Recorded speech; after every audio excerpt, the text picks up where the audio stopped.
Hello, gentlemen. What is up, brother? How are you? I'm good, man. I'm good. I'm ready. Nice to meet you. Nice to meet you. Nice to meet you. We got 26K just off of fucking noties. You guys are crazy. And all right, I'm gonna introduce myself real quick. I'm Clix. You know what I'm saying? I play Fortnite for a living. My life is basically I wake up, play Fortnite. I go to sleep, play Fortnite. So I've been playing Fortnite professionally for around around 4 years. And yeah, that's basically my little introduction about myself. Honestly, pretty much the same thing over here. My name's Bucky. I'm 19. I've been playing Fortnite all day, past 4 years, 14 hours a day. Not a lot of female interaction. Started going to the gym recently, so hopefully I can meet the love of my life soon. And that's pretty much my goal, man. So this is all new to me because I'm an old man, right? Guys just play video games all day. 16 hours. And you get paid for it. Yeah, so we're actually under a team called Energy where they pay us monthly, but we also compete. All right, so Fortnite, there's it's like a competition. It's basically like a sport, soccer, obviously. People play soccer, get paid contracts, and we play Fortnite, and it's basically a sport as well. It's like an athlete. It's like an athlete, but in a different dimension. You know what I'm saying? Yeah, I consider myself an athlete. Are we live now? Yeah, we're live. We're live. All right, so what is the chance of me beating one of you at Fortnite? Because I've never played before. 0%. Yeah, probably. The chances of me beating you in boxing, pretty much. Yeah. Is it that low? Yeah, no, you need 4 years of practice nonstop comes to you know what I'm saying? You would need to learn every control. It's probably one of the hardest games to actually learn. Yeah, what is the game? What happens? What are you supposed to do? Are you a soldier or something? All right, so you know what a battle royale is? So it's you run shooting people, right? Okay, so you basically get in a bus, right? There's 100 people. You jump from the bus. You land in a whole entire map. You land at a looting spot. You loot up. And basically the last one alive out of those 100 people win the game. But the zone closes. So it's only a little, you know what I'm saying? You would need to watch it to understand it. Yeah. It's complicated. That sounds a lot like my life. What do you mean? like 100 people dumped in one place. Most die. I'm the last one standing. So okay. I'm familiar. You may do it with the little controller. I'm doing it out here for real on the street. So you think you're playing? So you're playing Fortnite for real? Life is a video game. We're inside. Wait. Andrew, have you ever killed someone? What's this Twitch, bro? I can't be saying certain things on Twitch. So that's a yes. It's not a yes. It's not a no. Oh, so it's just yeah. Okay. And it also depends. If you want me to answer the question professionally, which I will, it also depends, right? Because it depends. Would having, for example, complete hyperbole. Let's say you got a member of your energy team to kill someone. Would you? And you ordered the hit. Would you be the person who killed him? Yes. In Fortnite, yeah. All right, cool. So it's basically all right. So you're basically playing Fortnite, but in real life. I get it. No, but life is a video game, right? We're living inside the Matrix. I believe we're living inside of a simulation. The simulation could be hacked and affected in real time. And life is very, very similar to a video game. You start off with absolutely no credentials and no resource and no power. And you go out there and you get a bunch of money and you get as big and strong as possible, get the best guns you can, the best cars you can, the best girls you can, the best house you can. And that's it. That's the game. I just don't understand why you guys do it online instead of doing it for real. That's the one thing to me. Actually, I can't do it for real. Well, I mean, yeah. I mean, it's gonna sound cringe, but no weird shit like Fortnite. Your life is doing what you just said, but my life is low, no cringe shit. It's Fortnite. I want to be honest. I wake up my life. I dream about Fortnite, play Fortnite competitively, and my life is just all that. So it's a little bit different. I can't really do that in real life because I'm 17. Well, video games are super addictive and video games are super fun, which is why I don't play them because I know how fun they can be. Yeah. And to me, the ROI isn't there. I mean, if you guys are getting paid to play, then I can't say anything bad about you paying, right? Yeah. But most people who play do not get paid to play. And that's why when I say things about video games, I'm talking about the people who are spending all their time making no money from it, just getting their ass whooped by YouTube. So you don't think they can make it a full career? You think kids, their full dream? Because there's a lot of kids in my chat right now that, they want to become a professional Twitch streamer, professional Fortnite player. And who doesn't? Exactly. So what are your thoughts on that? You think they should just shut that down if they're not doing good within a year, or?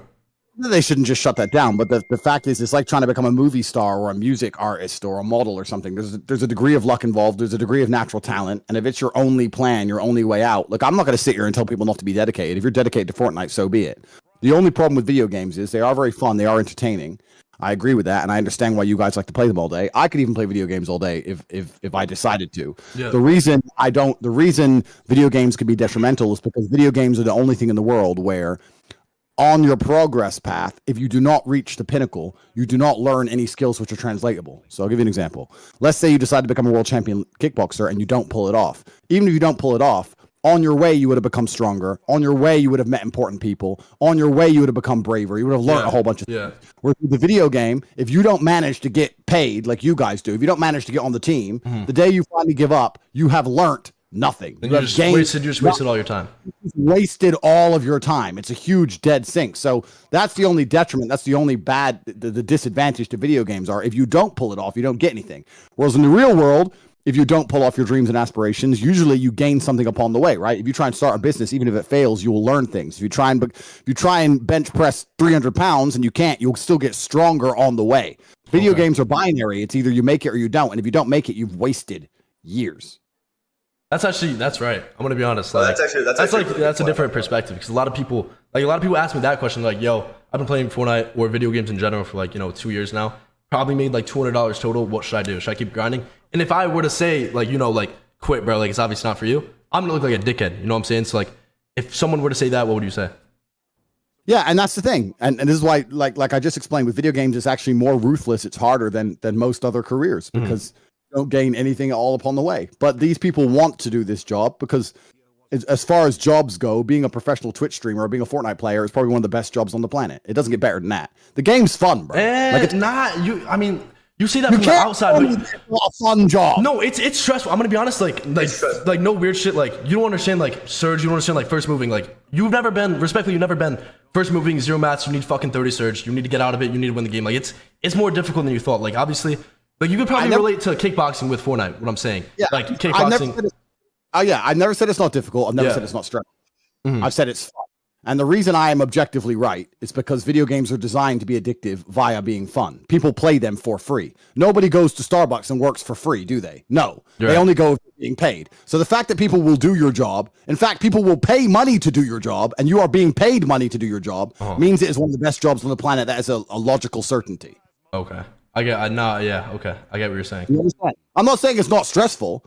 Of course it is. Okay, so if you're the best in the world at anything, it's stressful. You be the best in the world at fucking table tennis, ping pong, ice skating, whistling. Who gives a shit? If you're competing at the best, it's going to be difficult. I'm not saying that. I'm not saying it's not difficult. I'm not saying it's not stressful. I'm saying it's one of the funnest jobs on the planet. So everybody wants it. The only bad point I'm making here is that in my generation or my world or the things I've done, if everyone wanted to be a world champion kickboxer, the ones who didn't make it would still leave with some translatable skills. Yeah. Like, people who don't make it as Fortnite players are going to leave with fucking nothing. Jack shit. Zero.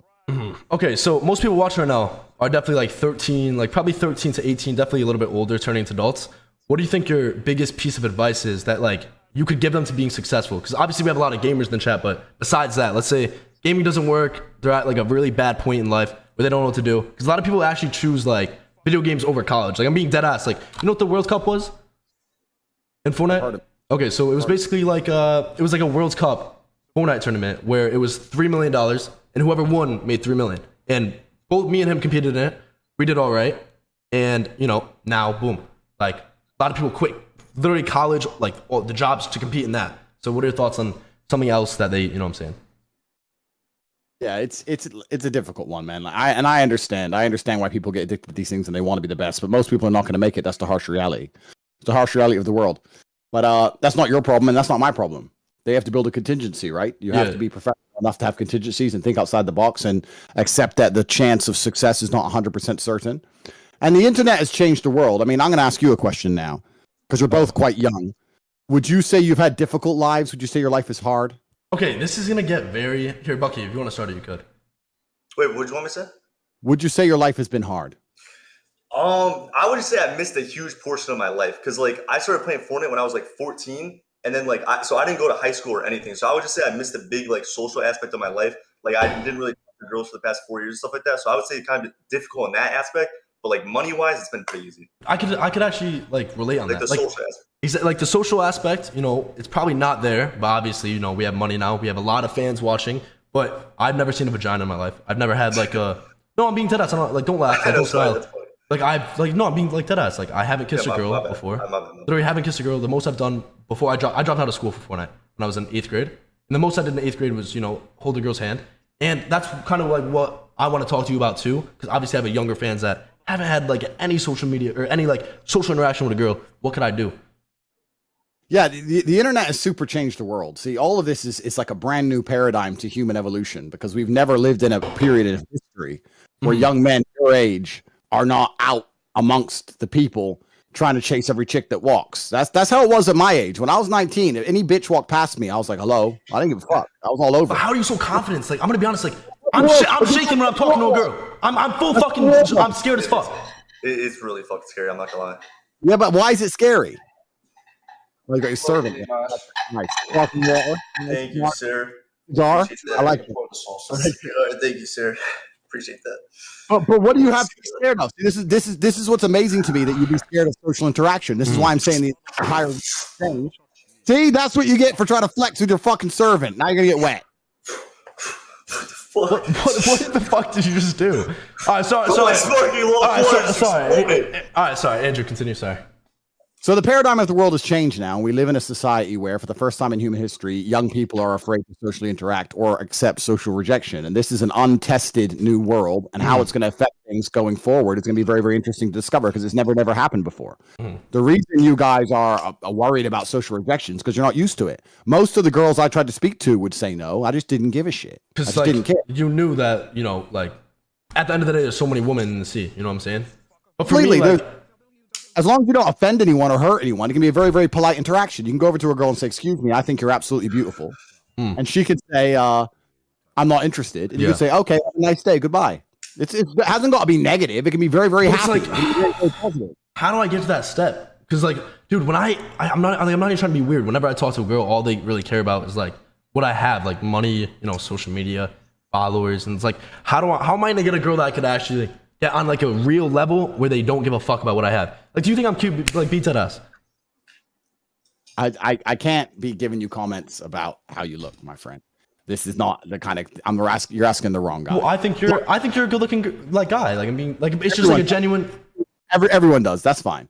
But the point I made, bro, don't die from that cigar. Excuse me. I'm sorry. How do you smoke a cigar? Easily.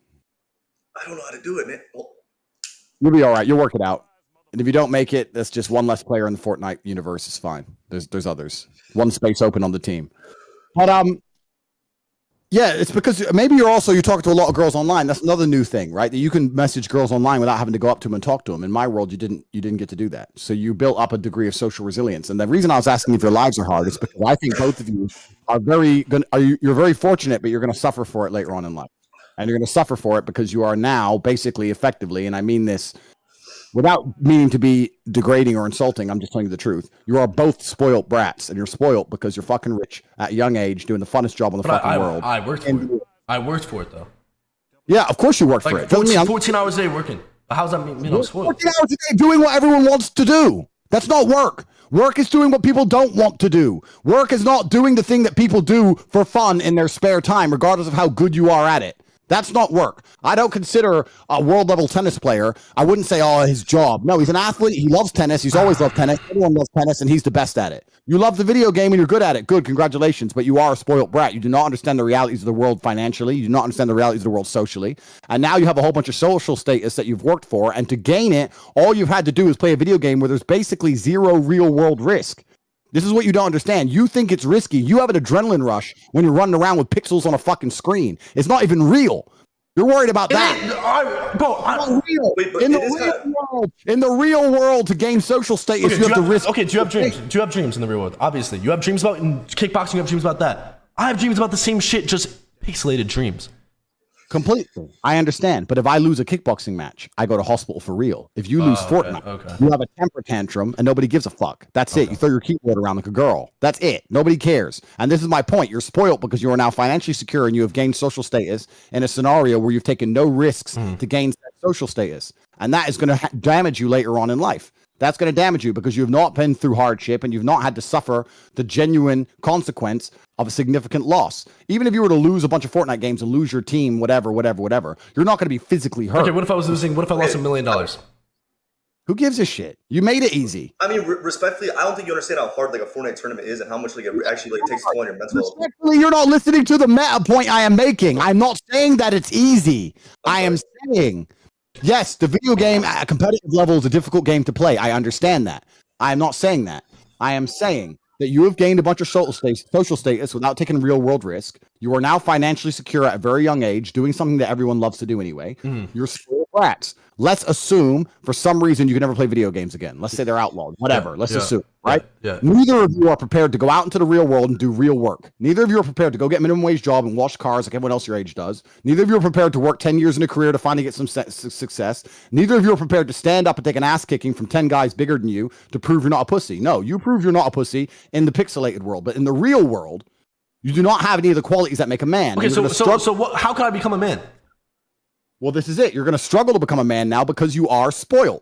We're going back to my original point, full circle. When you said you weren't spoiled, now you realize you are spoiled because the people who struggle in life, who struggle to go through difficult lessons, are people who never had to take them. The whole point of it being difficult is that it's uncomfortable. If you don't have to go through something uncomfortable, you won't. Water always flows downstream. You're living very comfortable lives. You're fucking spoiled, and you're always going to struggle now to get up and say, no, I must suffer to become a man of value, because you don't want to suffer. You want to play Fortnite, make millions of dollars, be famous on the internet. And I completely understand why. What I'm saying is you need to be cerebral enough to look in the mirror and say, shit, this may be all good, but there's serious downsides. Downside 1, I ain't fucking nothing.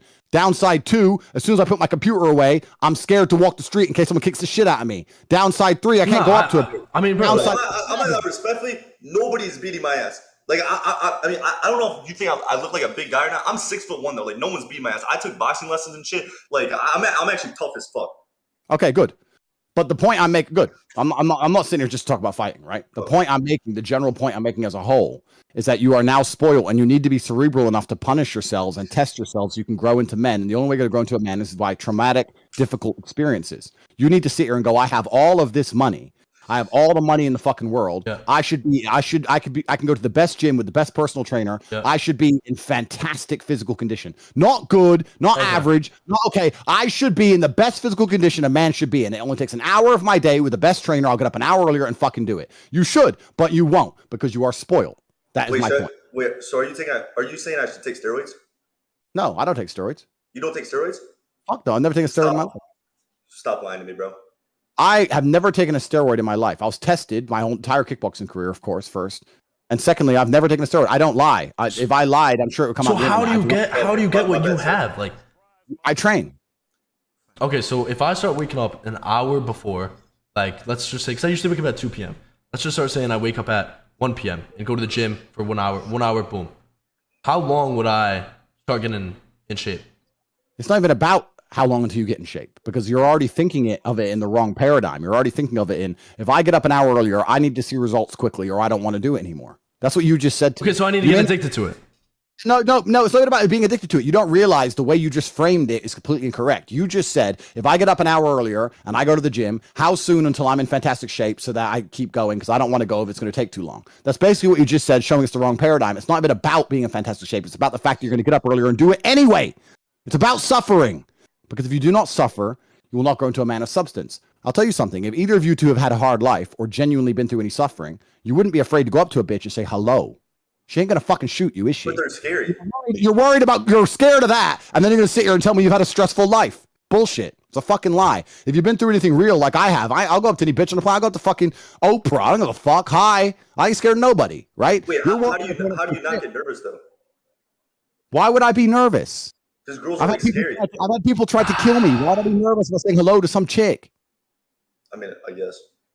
All right, so I need to start going to the gym to get more confident, to eventually have the confidence to go up to a girl and not really give a fuck. You need to go through things in your life which are difficult, and you need to make yourself suffer on purpose so that you grow into a man who's capable of doing things he's uncomfortable with.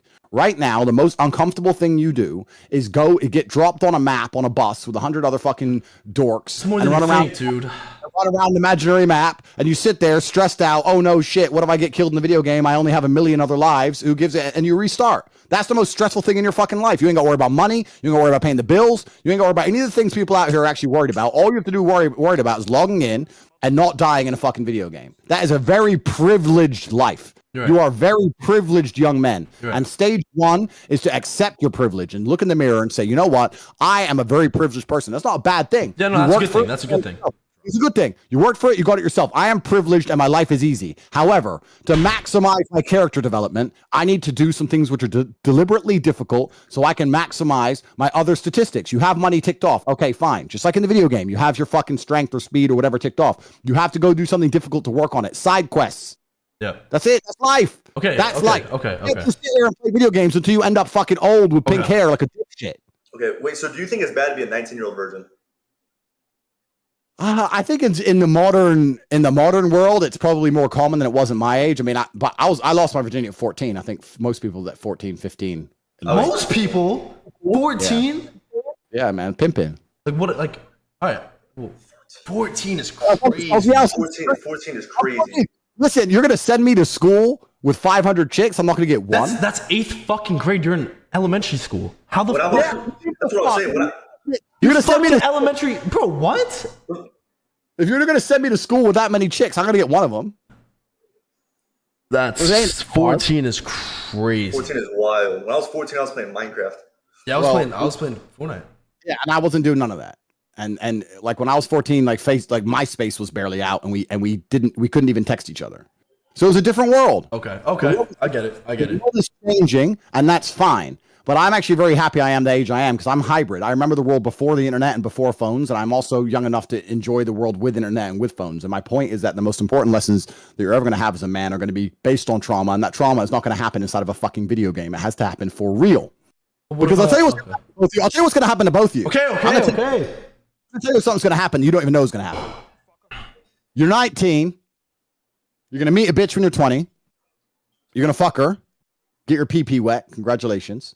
You're going to fall in love. She's going to end up talking to some other dude because you ain't got no game because you're not familiar with chicks. He's going to be a bit older, 31, 32, whatever. He's going to start stealing your chick. You're going to feel it going on. So what you're going to do is you're going to go to your number one untapped resource in an attempt to retain her. You're going to go to money, start buying her shit. Please stay with me. Let's go on holiday. A lot of rich people, celebrities do this. No. You're going to waste a bunch of money. She's still going to leave you. You're going to end up heartbroken. Heartbreak, something you never deal with, you're not used to. When you're genuinely heartbroken, you're not going to be able to focus on your video games. And then you get your ass whooped. And then everything's going to be a downward spiral. Before you know, you're going to be one of them fucking depressed kids on some fucking pill or smoking weed or some dumb shit saying how depressed you are because some 7 out of 10 broke your fucking little heart and ran away with a fucking big G. And now you can no longer snipe headshot or whatever you do in your stupid video game. That's what's going to happen to both of you. Right, do you think depression is a mental disorder, or do you think it generally comes from what you just said? I think that feeling depressed is real. Everyone can feel depressed. I also think the answer lies within yourself. I don't believe in condoning a mental disorder. I don't believe a mental disorder is something that cannot be repaired. If you can repair it with your own mind, it's not a disorder.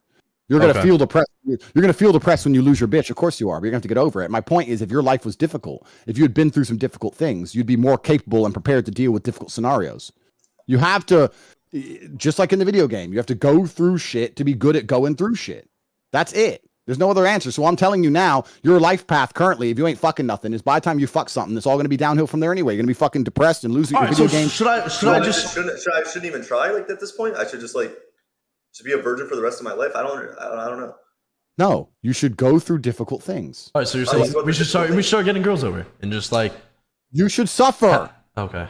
You need to suffer, both of you. Okay. There is no reason why you couldn't go to the boxing gym and take an ass kicking 3 times a week. You're saying you already do it, then go do it. Where's your black eye? You ain't fucking boxing like I was boxing at your age. There's no reason why you can't invite. I got 9 stitches right here. Bro.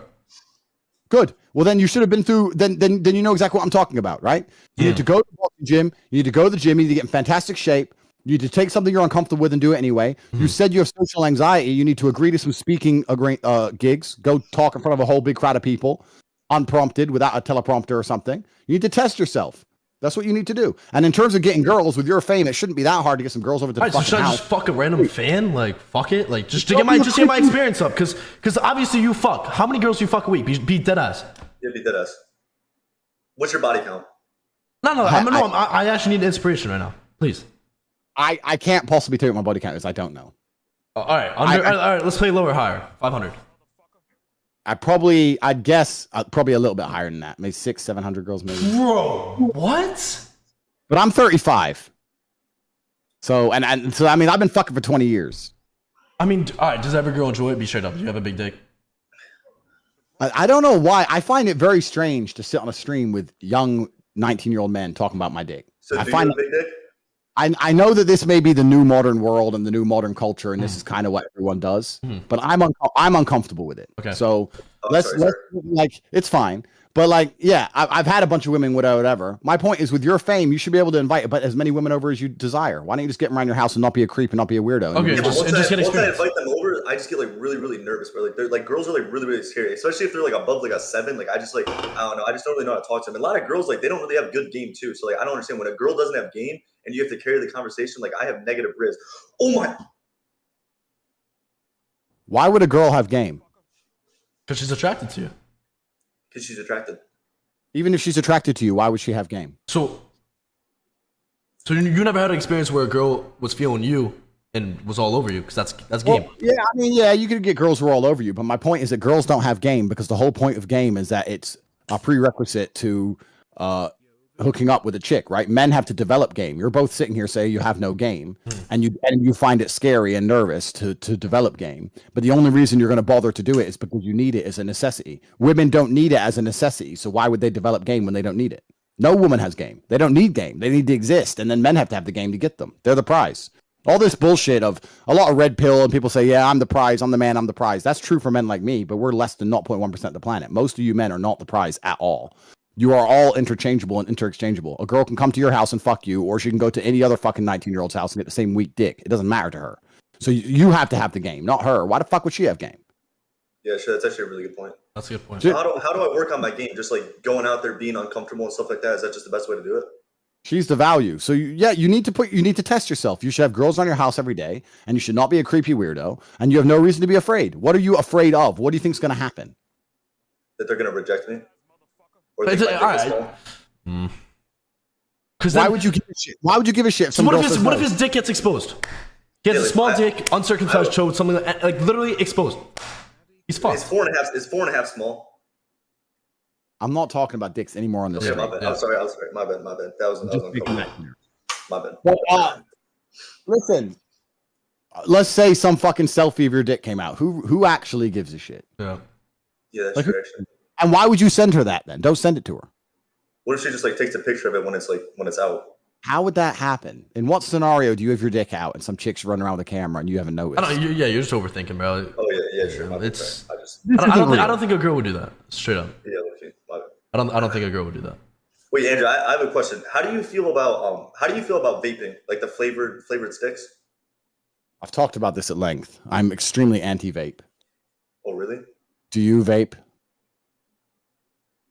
No. That's a lie. I don't vape. I actually don't vape. I'm like no troll. I don't vape. The reason I'm anti-vape is because I saw a bunch of things in the news saying that vape is hurting people badly and giving them cancer and damaging their lungs and blah blah blah. And tobacco is something. I mean, I smoke tobacco obviously, so it's not just about the fact that it's smoking. It's about nobody understands what's in. Okay, he's vaping. So nobody understands what's in these. What flavor is that, my friend? It's Splash Ice. It's actually really, really good. Splash Ice. Splash Ice. It's Splash Ice. It's actually really good. Splash Ice. Okay, so the reason I would never vape is because I have no idea what chemical combination, what concoction would be required to try and make something taste like Splash Ice. I can't even fathom or name a single chemical that they would put inside of that, and neither can you. No one knows what it is. So, I mean, you're inhaling. I mean, I know I'm inhaling tobacco, but tobacco's been around a long time. We know the effects of tobacco. You could literally be drinking petrol, fuck knows, kerosene. Nobody knows what it is. That's the whole point. Okay. So you don't think cigarettes are worse? Because obviously you two are both. I don't do anything. I'm not like that. But like you're both hitting a fucking cigarette. Like what? You know what I'm saying? That's probably worse than a vape. Is it? Why? Where did you get the probability of like probability? all the commercials and shit? Is it because of like the tar and stuff? All right. So when you say probably, you don't know. But my point is that tobacco is a tested product. Tobacco's been around for a long time. We know the results of tobacco. I'm not going to sit here and tell you tobacco's healthy. I'm saying I know what I'm smoking and I know what it does. When you smoke a vape, you don't know what you're smoking and you don't know what it does. What the fuck is Splash Ice? How's that even a flavor? It's not even a flavor. You're saying that, but it actually tastes really good. Like if you hit it one time, you'd be addicted. You didn't say. You know what's actually quite annoying when I speak to you young people.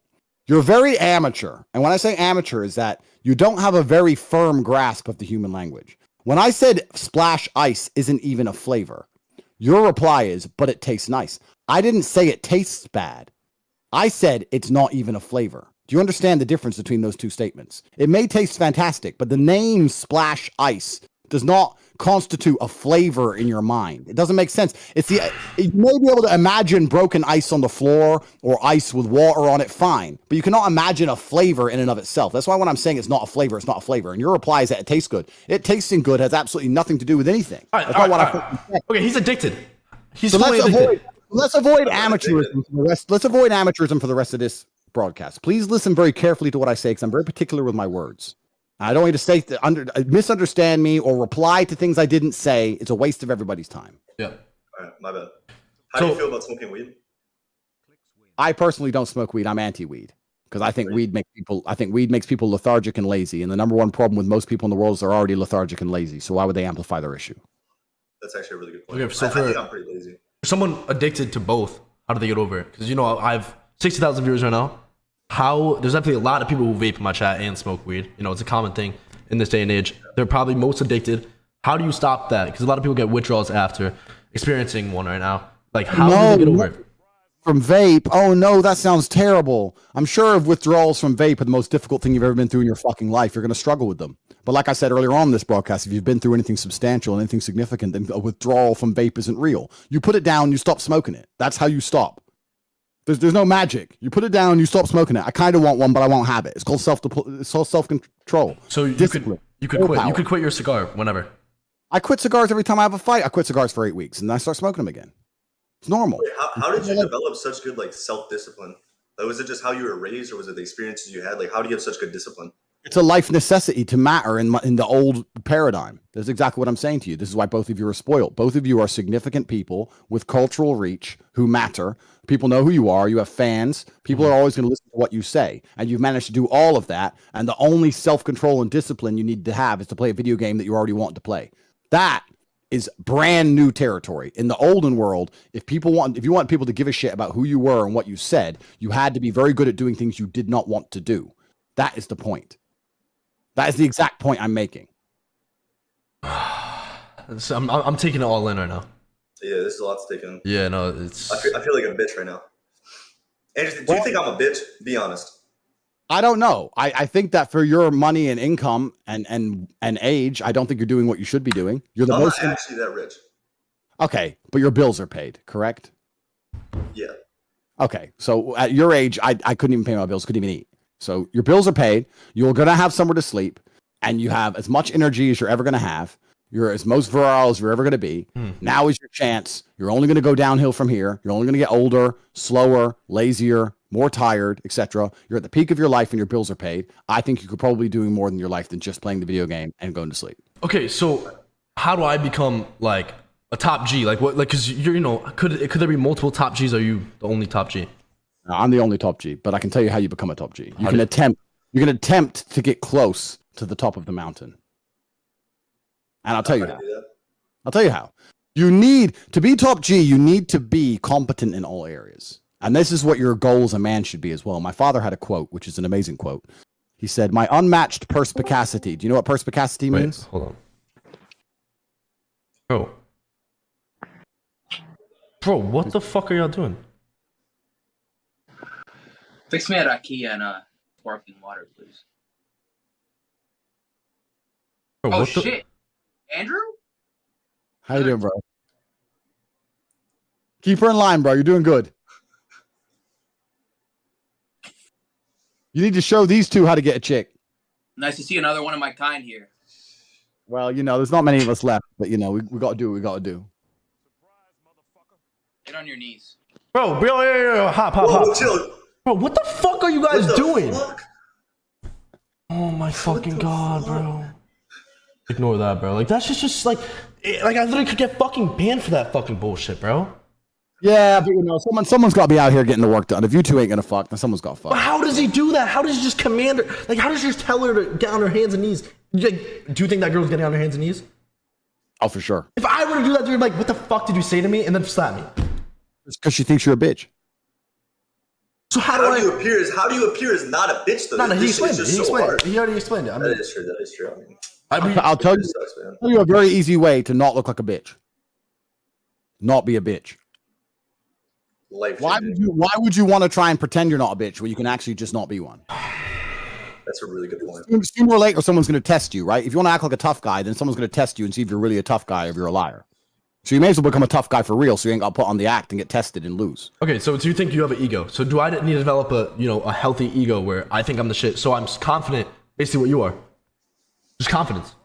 No, the ego comes based on the back of your competence. When you're competent, we'll go back to the original question you asked me before we were interrupted. What makes a top G? When you're competent, your ego will come automatically because you've proven to yourself and to the world that you're competent in all scenarios.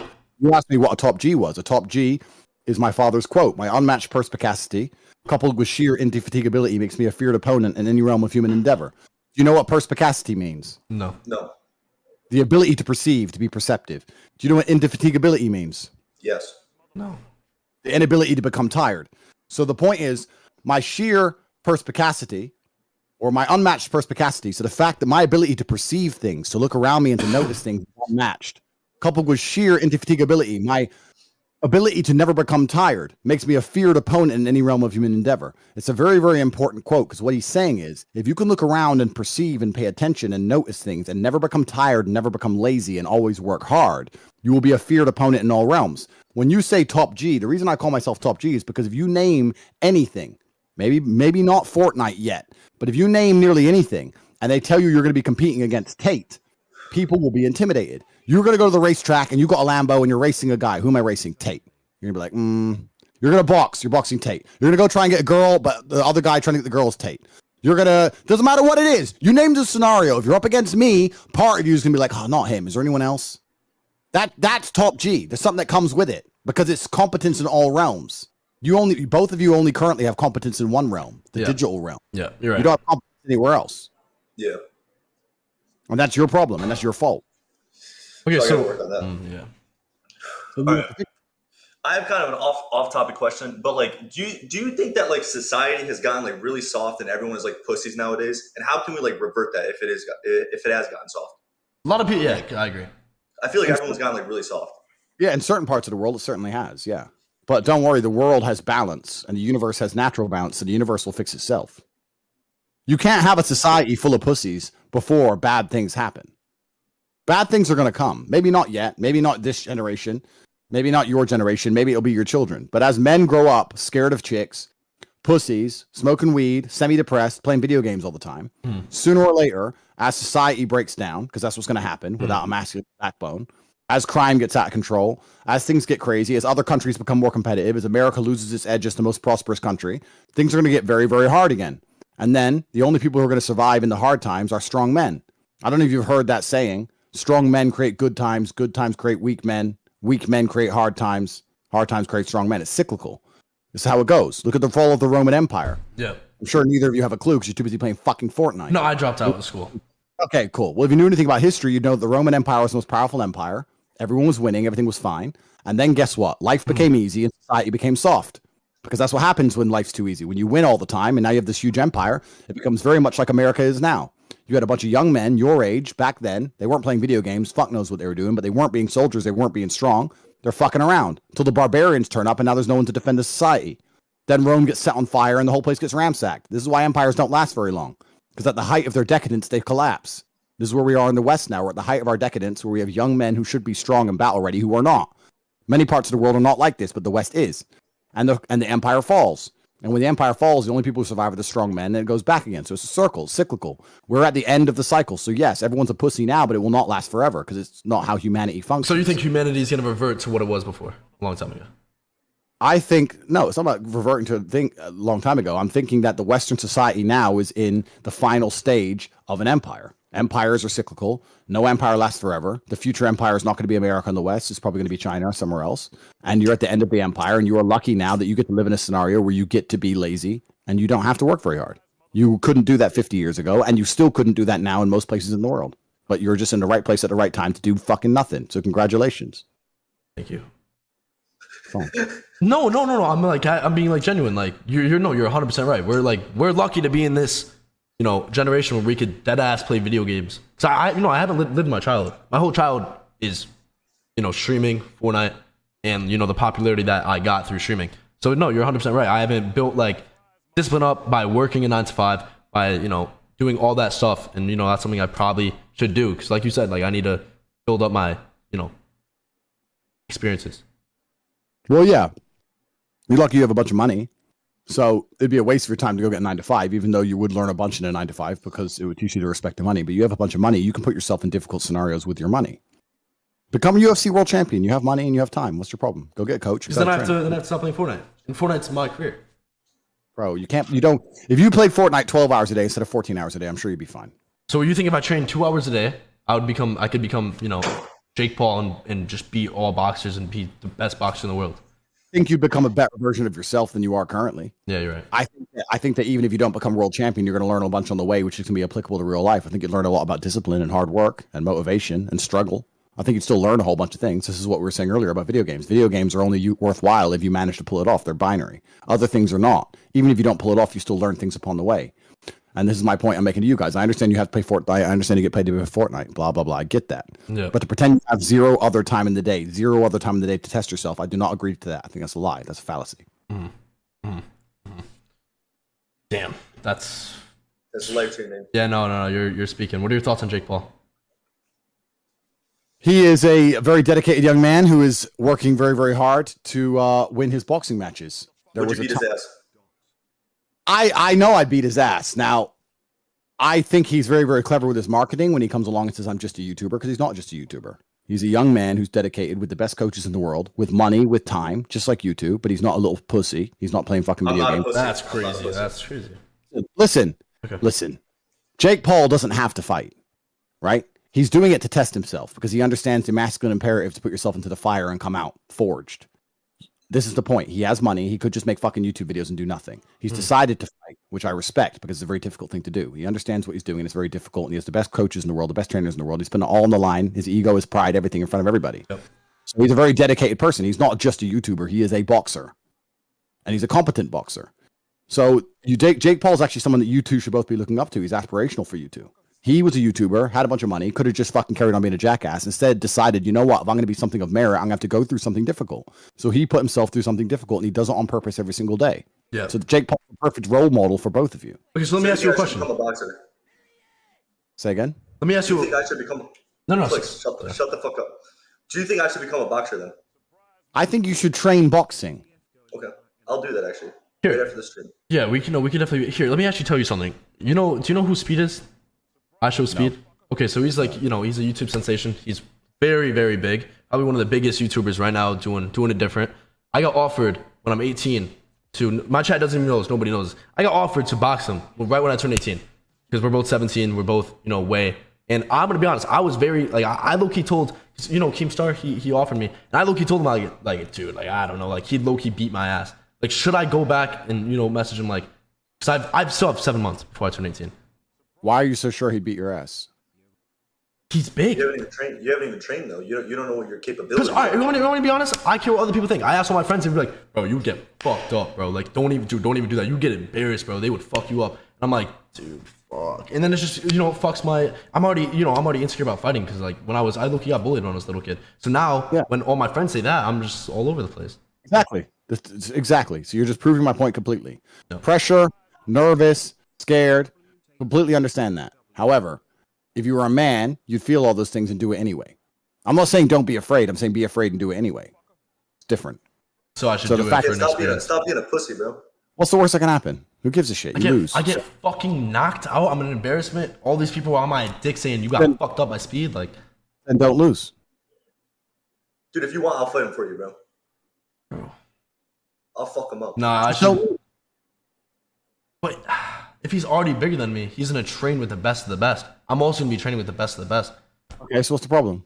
I just need to get an ego. I just need to think I'm the shit. You're right. No, it's not about the ego. No, it's not about that. You can train harder than you believe he's training. Train as hard as you possibly can. Get in there, and whether you win or lose, you're still a winner in my eyes. It's not about winning and losing. You're still thinking of it in the paradigm of I need to win. I'm saying that you're worried too much about what's going to happen afterwards. I'm saying you'll learn everything you need to learn in the journey up into that ring. That's where you're going to learn most about life, whether you win or lose. Winning or losing isn't actually as important as going through it to get in there. So how could I balance my career with this upcoming stuff that I could get myself into? Is there a way where I could still be winning tournaments, practicing, doing my hours, like with all these contracts, and still train to become the best? You feel what I'm saying here? I can't sit here and pretend I know the ins and outs of professional video game playing, but I can also sit here as a professional and say that I don't believe that you have absolutely 0 minutes in the day. When I was training to become a world champion kickboxer, I had a normal job too, because I had to pay the bills, right? So I was working 10 hours a day in a job, and I was also training for 4 hours a day. It's all about dedication. It's all about whether you want it or not. If you're going to sit here and say, I don't have a single spare second in the day, literally I have to play Fortnite while I piss, then if that's the truth, then that's the truth. But I don't know the ins and outs of your life. My point is, I'm sure if you were to go to Energy and say, look, I'm going to stream for 10 hours a day instead of 4 because I'm going to box this guy called Speed, and I think it's going to be good for the team, and I'll wear an Energy t-shirt, blah, blah, blah. I'm sure they'd probably get behind you because it's good for promotion and good for the brand. Yeah. You go to the gym, and you could train, and you could fight. Would you guarantee win? No. Because if you were guaranteed to win, it would take no bravery to do. If you're guaranteed to win, there's no bravery involved. The fact that it could go wrong is why it's a brave action in and of itself. And doing brave actions is going to teach you about yourself. If you're going to go through life and never take anything unless it's a guaranteed win, well, then you're going to have a difficult life. You're going to struggle with life. That's the reason you won't go up to a bitch, because you're scared she's going to say no. You only go up to a girl who guaranteed would say yes to you. That's why you're complaining that girls don't have game. You want girls to come up to you and say, I'm very interested in you. Please talk to me. It's never going to fucking happen. It's not real. Look, he's spinning right now. I'm not going to lie. Nah, I just feel like a bitch. Yeah, I look, you feel like a bitch. Well, you got to stop caring about the win and the loss. And I just can't give a fuck what people think. If I lose, I lose. You know what I'm saying? If I win, I win, right? And the people who make fun of you for losing are people who'd never get in there themselves. That is true. That's actually a really good point. That's a really good point. So who gives a shit, right? You care too much about the opinions of others. And once again, this is about the new mental model and the way the world works. It's a brand new world we live in. At your age, I didn't know millions of people didn't know my life. Millions of people they didn't spy on what I did. Millions of people didn't comment on my things. Like I knew like 5 people I spoke to. You're really concerned about taking certain actions because the whole world can mock you. The whole world can make you a hero as well by inverse. So there is a positive aspect. But the fact is, this is a brand new mental model. This is all brand new. So, but yeah, you're gonna have to just accept it. That's just the world you've made. That's the career you have. That's why you pay the bills. Congratulations. But that doesn't mean you can't go. You have to go through life now and take absolutely 0 risk because you're scared of getting made fun of. So all right, no, you're right. So fuck it. I fight him when I'm 18. I should tell him yeah. Yeah, you have to, bro. You have to. If you pussy out now. All right, be honest. Top Chief, what do you watch the fight? I mean, I'm a busy man. I mean, maybe it'll be shit. Like it'll be 2 amateurs swinging. Maybe. Would you root for me? I mean, I'd love for you to win. Of course, I'd love for you to win. I mean, if you were to lose, I know we just met, but you know, I do feel a connection. Yeah, I'd love for you to win, but if I'm chilling, you know, in my house doing whatever, and someone walks in and says he just got knocked out cold, I'm going to be like, oh well, I'm not going to give a shit. So cool. No, welcome to the real world. Get up. Yeah. Wow. We'll go again. All right. This is going to be another question that's a little bit off topic, but a lot of my chat wants to hear it because, you know, they're all, like I said, all teenagers that want to aspire to have a lot of money and etc. So how hard was it making your first million? Because you know what they say, like after you make your first million, you keep on going up. From experience as well, like making my first million was very, very difficult. And now it's just smooth sail because I already have everything set up. So how did you make your first million, and what was stuff that, you know, boundaried you to actually go for it? Yeah, making your first million is certainly the hardest, and making money after that is absolutely easier. That's true, because you're usually onto a winning thing by then. Mm-hmm. Making money in the world of the internet is 100,000 times easier than it was before the internet. Yep. Let me ask you a question. Take the internet away. How do you get rich? Nothing. If I'm going to be 100% nothing. I wouldn't know what the fuck to do. Yeah, you wouldn't know what the fuck to do, right? You're going to need to start a business. And this is the thing about the old world, right? To start a business, you need to be good with people. You need to meet a bunch of people. You have to be confident, men and women. You need to look good, wear a suit. Now you need a building. That's expensive. You got to pay rent, pay taxes on that building. Now you got to get customers without the internet somehow. People got to turn up. Then you got to provide a service or a product at a better price than your competitors are. And then you only have a small margin. Then you have to pay taxes. Like before the internet, making money or becoming a millionaire was so difficult, it's ridiculous. Yeah. And the internet has given massive opportunities, created a massive hole in the matrix where people who have nothing and started with nothing can become very, very rich. You're now rich from video games, right?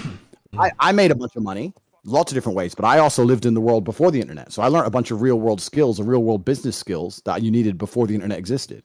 So the world was different back then. But I made my first $1 million with I had webcam girls. I had girls sitting on the internet talking to guys, and they worked for my business. I started a business. I got a big house. I got a bunch of hot women to sit there and talk on laptops to a bunch of Fortnite streamers and Twitch dorks, and they sent them all a bunch of money, and I made my first couple million with that. But so how much money do you actually have? Because I feel like you're like, I don't want to be an asshole, like in the most respectful way possible. I feel like you're actually like kind of broke. why? I don't know. I just feel like you try to give off the impression that you have a lot of money, but like in reality, like you don't actually have that much money. Like I feel like Clix probably has more money than you. So I don't know how much Clix gets paid, but why would you assume that I try and give off the impression I have lots of money, and what do I do that makes you think I am broke? I just feel like, I don't know. I just feel like you always try to like show your money and stuff like that. And I feel like you're actually like broke. Like how much money do you actually have? Well, that's a difficult question to answer, right? Because it depends if you're talking about liquid money or assets. It depends if you're talking about net worth. I own companies. How much is the company worth? It's not as simple as just how much money do you have. When you actually achieve true wealth, you don't just leave money sitting in a bank account. So it's a difficult question to answer. And I don't know how much money Clix has. I'll be honest with you. I don't follow this world. I don't have a fucking clue how much money you have. But the more you have, the worse, because then you really have no excuse to not be doing the things I'm saying. So if Clix wants to go first, I mean, how much money do you make for playing Fortnite? We're talking yearly? Yeah. You know, a couple M's. But good. Like good money, you know what I'm saying? You know, I never say how much money I make a year, so it's like my chat thinks I'm broke as fuck. So when I say this, they're gonna think I have money. You definitely do have money. Yeah, all right, a couple M's a year. We'll just leave it at that. Yeah. Cool. Well, wait, how many businesses do you have? So I just finding it interesting that we talked earlier about perspicacity and how important it is to perceive things, right? Then he sits here and says he thinks I'm broke. Well, I have 27 cars with a combined value of over $25 million. I have a Bugatti Chiron, which is $5.8 million. I have a private plane. I have a boat. So you can look at things that are just that's 100 mil. That's 100 mil off the bat. Exactly. Those are things that are just on my Instagram page. Before you talk about my property. Are those all yours? Yeah, of course. Whose else are they going to be? Okay. No, like rental, etc. Like, you know, everyone has questions. You can't rent cars in Romania. Like, there's no supercar rental. Okay. All of my cars have my custom number plate on them. I'm driving the same cars every day. You can't even rent a Bugatti Chiron anywhere in the world. There's only 50 in the world. I own one. Like, all these things are mine. So the fact to sit there that he lacks perspicacity to the level where he's going to say to a guy who's worth hundreds of millions of dollars, I don't think you have any money, just shows that he's fucking, you don't even live in the real world, my friend. And I'm not in the real world. Well, then you're not very perceptive. I don't even know what that word means. Okay, cool. Well, then you prove my point. And that's your problem, not mine. I don't give a shit, right? But my point is, yeah, I have some money. I'm successful, but I'm also 35 years old. I'm not going to sit here and compare myself to you two, because at your age, I had nothing. So at your age, you're both destroying me. I didn't have any money till I was 25, 26. I didn't have nothing. So you're ahead of me in terms of like for like comparison. But also when I was your age, the internet wasn't a thing. So all I could do was work in a fucking bullshit store. There's no way to make money, right? So it's not the exact same world. But to sit and say I'm kind of broke, I mean that's up to you if you want to go along. If you had any, no, it's fine. I didn't mean to disrespect you. No, Mr. Andrew, I could tell you're rich. Like I could tell you're very wealthy. Yeah, I'm sorry. It doesn't bother me at all. You have a lack of perception. If you were to pay a little bit more attention, you'd understand things. I don't know how much research you've done into me, but also I run a school that teaches 18 modern wealth creation methods. I have a school called Hustlers University on my website, cobratate.com. And that teaches people how to make money online specifically. And we do that specifically because the modern educational system doesn't teach anything that's valuable. So we've launched our own college to compete with traditional college. Because people always used to say to me, I don't want to go to college, it's a waste of time. I know that, but I don't know what else to do. So I created HU. So HU is $49 a month. We have over 100,000 students. So that's $5 million a month right there. So to sit here and say I have no money, it's just asinine. Okay. It shows you haven't done any research. Going back to another question, if I were to buy your course or your college that you just basically said for $49.99 a month, am I going to benefit? Like what would I expect if I joined the Discord? What is Hustlers University all about? And why'd you start it? So there's 18 modern wealth creation methods. You can go to cobratate.com, you can sign up, and you can learn everything about it from there. You're already making a bunch of money playing Fortnite. So you're already making a bunch of money online. You know, Fortnite, whatever you're doing, you're making a bunch of money. Could you make more money using Hustlers University? Of course you could. Because you can go in the different sections in there and you have something. When you start the university, what we do is we have to understand your assets, right? So when you first join HU, there's a questionnaire and it asks you, Do you have a lot of money? Do you have a lot of time? Do you have a lot of influence? Do you have a lot of attention, etc.? And you have to answer all these questions for a good 20 minutes to try and build a profile of who you are and what your scenario is. So you currently have a lot of money, and you can turn your money into more money. You're low on time. You don't have much time, but that's fine because you also have a lot of attention, a lot of influence. You can turn attention and influence into money. So with your money and with your attention, with your influence, easily, you could be making an extra $1 or $2 million a month easily because you can talk to people. You can stand up in front of people and say, this is good, buy this. Or you can stand up in front of people and say, this is good, join this. You can do things, right? Yep. And also you have a whole bunch of money that if you knew how to cleverly multiply, if you knew how to invest significantly, then you could turn your money into more money. So there's a lot of ways you could make money in your scenario. Then there's people who have no money, no influence, but they have all the time in the world because they're nobodies, they're jackasses, right? Well, then we teach you how to turn time into money. So this is all inside of Hustlers University. You can learn on corporatate.com. It all signs up. But the fact that, we're only talking about this because we asked about my wealth. Yeah, no, you're good. Go for it. No, but we can continue to go into it deeper, right? So if I have 100,000 students at $49 a month, which is $5 million a month turnover, that is $60 million a year. And then the way you measure the value of a company is you put a multiplier on it. A tech company, an educational tech company purely online would probably get an 8 or a 9 times multiplier. So if you have a $60 million turnover company with an 8-time multiplier, I mean, you're looking at a $500 million company that I own. So, and that's one of 7 companies. So this is why I'm saying it's very difficult when people come and say, how much money do you have? And you could easily do the paperwork to say I'm worth $1 billion. You can do the paperwork to say I'm only worth $250 million. It doesn't matter. The point is I can buy anything I want all the time. I have everything I want all of the time. So what do you consider yourself spoiled as well? No, I would not consider myself spoiled. So you worked for it. You're spoiled. I'm not spoiled. Okay. Bro, you are a bitch. What the fuck? Okay, I'm not fucking spoiled. I play 14 hours of fucking Fortnite every single day. I have fucking hate. I have to deal with all the hate. I have to be able to rotate one, literally first fucking moving, 0 fucking math, get 70 fucking surge, actually get into the fucking zone, get a certain amount of points, get first in the tournament. When I get first in the tournament, my contract goes up. The salary goes up, boom, better. If I don't do good, my money goes down. I lose more money. You're wearing a Fortnite shirt. You're spoiled because you're children with more money than you should have, and you're earning it in the best possible way possible. That makes you spoiled. Yeah, yeah. I'm not saying it's not difficult. Yep. I'm saying that you're earning money in the way that everyone wishes they could earn money, and you're doing it at a very young age, and you're earning a lot of money. You are spoiled. All right, that's low-key true. I'm not gonna lie. No, I'm not gonna defend myself. You're right. I'll be honest. You should defend yourself. I'm not gonna lie though. No, because I'm not letting anyone speak to me like that. No. He's. I mean, I never worked a job. You're even worse because at least he's richer than you, bro. You're doing the same shit, and you're a brokey. I'm not a brokey. I probably have more money than you. There's no way. I'm just young. You give me time, I'm gonna get into boxing shit. I'm gonna beat the fuck out of some people, and then I'm gonna make my own Hustlers University. I'm gonna be a billionaire by the time I'm your age. You're broke as fuck. Billionaire. I'm gonna have to do it. Broke. I ain't gonna be broke. That's why I put brokey here. This is brokey. It's to represent our friend here on the left. This is it.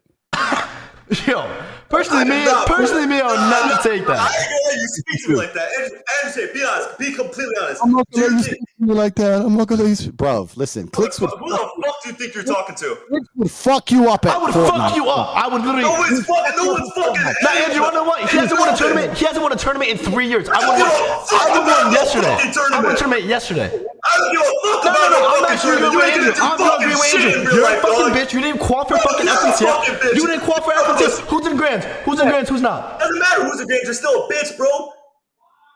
Clix would fuck you up at Fortnite, and he obviously that's why he gets paid more than you, and that's why you're a brokey. Yep. Just saying. I'm not a brokey, bro. Stop calling me that. Sorry, you're the brokey of the chat. Thank you. No, you're right. Thank you. Someone had to agree with me. I just couldn't stand up for I'm myself. not glad. Andrew Tate, would you box me? Be completely honest. Like, do you think I would have a shot against you? Take off the shirt. Take off the shirt. Absolutely 0% chance. Oh my god. Do you think I'd have a shot against you? I'll tell you what would make a really good Twitch stream. You fly here. You fly here. Economy. Don't waste all your money. Smart guy. Listen. First of all, don't make those dumbass fucking remarks. I'm not a bitch. All right. I'm flying first fucking class. I might fly my private jet. Matter of fact. Continue. Okay. If you want to fly first class, get an after. It's no problem. You can come here and we'll Twitch stream. You and I having a boxing match, and I'll actually take you up on that offer. You give me like 2 months of training, take some steroids and shit. Game day, baby. Game day. So what is it? It's Friday, the 22nd of July. So on the 22nd of August, when your ass doesn't turn up, can the internet never forgets, guys? So can everyone on the internet please screenshot this, screen record it, etc. Start reminding him in September because there's no fucking way he's coming to his ass. I'll fucking be there. On my life, I'll be there. I'm gonna be Where you honest. at? Like, I'm gonna have to agree with Andrew. You're dead. No, I'm. The fuck? No, like I know, I'm like a- I know I knew you for a long time. August 22nd. I'm marked in my calendar. I'll be there. All right, September 22nd, we'll box. I'm waiting for you. September 20th. All right. So I gotta come to you. Of course you do. So you just got bitched. I'm not. Listen, Clix, you're the biggest bitch here, bro. He's richer than you though. I'm richer, Doesn't matter. stronger, more bitches, bitches, I should say. Okay, wait. Never This is even actually a bitched a good. girl. Okay, this is actually a question to get into. Andrew, do you know what e-sex is? I can E-kiss. guess. I can guess. So basically it's internet sex, and I'm actually involved with a cord that is mainly about e-girls, e-dating, e-sex, e-kiss, and it's basically all about, you join a Discord channel, that's the bed. It's basically an online Discord world where, you know, it's basically in real life. So I'm involved with that. Like, I had e-sex multiple times. Like, I didn't lose my virginity, but I lost my e-virginity. You get what I'm saying? So that's basically. This is the guy who just made fun of me, Andrew. Can you fucking believe that? Yeah. Call him a bitch. Call him a bitch. Talk to him, Andrew. Let's go. All right. I mean, I don't think losing your e-virginity is a real thing. Well, yeah, maybe in your world, but you know, our world, we all have e-sex. Why? I've had e-sex before. Well, too. it's just because it's It's a lot better than what you would think. Yeah.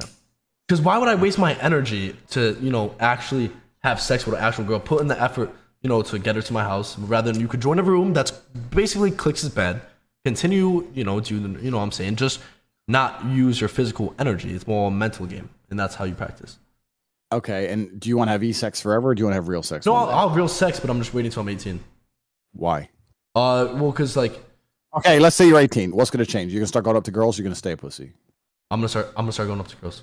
Bro, take the If you want me to get a girl on stream right now, I can get a girl on stream. And Get a girl on then. stream. Get a girl on stream. 1 second, guys. Let's go. He's capping out of his ass. He's not getting any girls. He's capping out of his ass.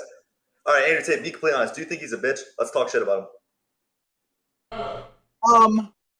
Who do you think's more of a bitch, me or Clix? It's hard to say, bro. It's kind of like it's a race to the bottom, you know? 1 second. Oh, Race to the bottom. What does that mean? I mean, you know, it's just like just trying to choose. Imagine you're walking through the forest, and you're walking, and your boots accidentally kick up some mud, and you see two worms on the floor, and they're both slithering around on the floor. And someone said, "Which worm is a better worm than the other worm?" And you're kind of looking at them both, just going, Listen, I'm gonna erase that from my memory and pretend you didn't just call me a fucking worm. All right? "You are a worm." No, motherfucker, you're not gonna talk to me like that. I'm just gonna erase that from my memory because when we box, I don't want to remember that. Otherwise, you're really gonna get hurt bad. You are a worm, and there is 0% chance you arrive here on the 22nd of September. But just watch it. Just watch it. You are a worm. I don't want you to get yourself hurt. You, sir, are a worm. And as I kicked up the mud, and I saw these two worms slithering around on the floor, and I was asked which worm is a better worm than the other worm, I was just very pertinently aware of how easily I could crush both. I could just step and just end both of their little insignificant lives. But I'm a kind lord. Instead, I decided to continue to walk. And maybe the two worms sat there talking worm language about e-dates and e-sex and all this worm shit that worms do. But it's not in my world. It's not in my understanding of how reality functions. All right, wait, real quick. I don't know what combo you guys just had, but if I have a girl on here, could you actually help me? He just called me a bitch. She's five. You're a worm. You now that I think about it, you do look like a fucking worm. He called you a fucking worm too, motherfucker. No, he didn't. Don't act like you're in the fucking clear. Andrew just tell wouldn't us what talk. you just said. He wouldn't talk to me like that. He called you a worm. He wouldn't said talk you to me were a like that. bitch. He wouldn't said say you were a that. bitch. He wouldn't talk to me like Nothing. that. Me and Clix are close. Once you get past a certain level of money, I know for a fact you're not switching up. We don't talk to the broke, dude. I'm gonna keep it real, Bucky. You need a billionaires don't talk to each other like billionaires that. So don't talk to each other. Money thing. Yeah, it's you know. Wow, I cannot believe this just got turned on me. No, after I'm you just called being you a honest. worm. Like for real. So where's this chick at? Unbelievable. She's wait. She's coming in 10 minutes. Is that good, Andrew? Where's she from? You know, she's from, you know what New Jersey is? Unfortunately, yeah. Yeah, so What's that supposed to mean? Show. alright, no, so she's basically a TikTok star. She'll pull up and like she basically does TikTok and dances and stuff. And then, you know, she's one of my she's one of my close friends, but I'm gonna be honest, I've been in the friend zone. So I'm like, yeah. She'll pull up and You like, said to her, I want to sleep with you. I never said that to a girl before. Why? So what is she gonna say? Yes or no? Should I ask her when she comes? Fuck yeah, yeah. Don't waste your time, G. That's good advice. But I know he's gonna pussy out. No, what are no, the chances he actually does that? We're gonna sit there and be your friend for what? Just sit there and go, oh, it's okay, we're friends, and just waste you. You don't think I could have a friend that's a girl?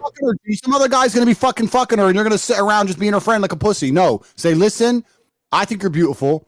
We should be together. And if she goes no, then say cool. Then don't talk to her anymore. If she says yes, then get your dick wet. Easy. Both either you save time or you get laid. What's the problem? I have a question. Do you think guys and girls can be friends? Like No. just friends? No. Why not? Because guys and girls being friends is basically just a bunch of worms who are too scared to tell the pussy they want to fuck her, sitting in the friend zone, doing bullshit for her without even getting any sex in return, being abused and used for their attention. And that's all the friend zone. That's all the male-female dynamic of friendship really is. The chick knows the guy likes her. She just fucking takes the attention for free because she doesn't give him no pussy out. And the guy's too scared to say anything about it. So that's why I have no female friends. There's girls who I sleep with. There's girls who I want to sleep with, who I'm getting to know. There's girls who know I want to sleep with them, who aren't interested, who don't talk to me. That's fine. I don't have any female friends, not a single fucking one.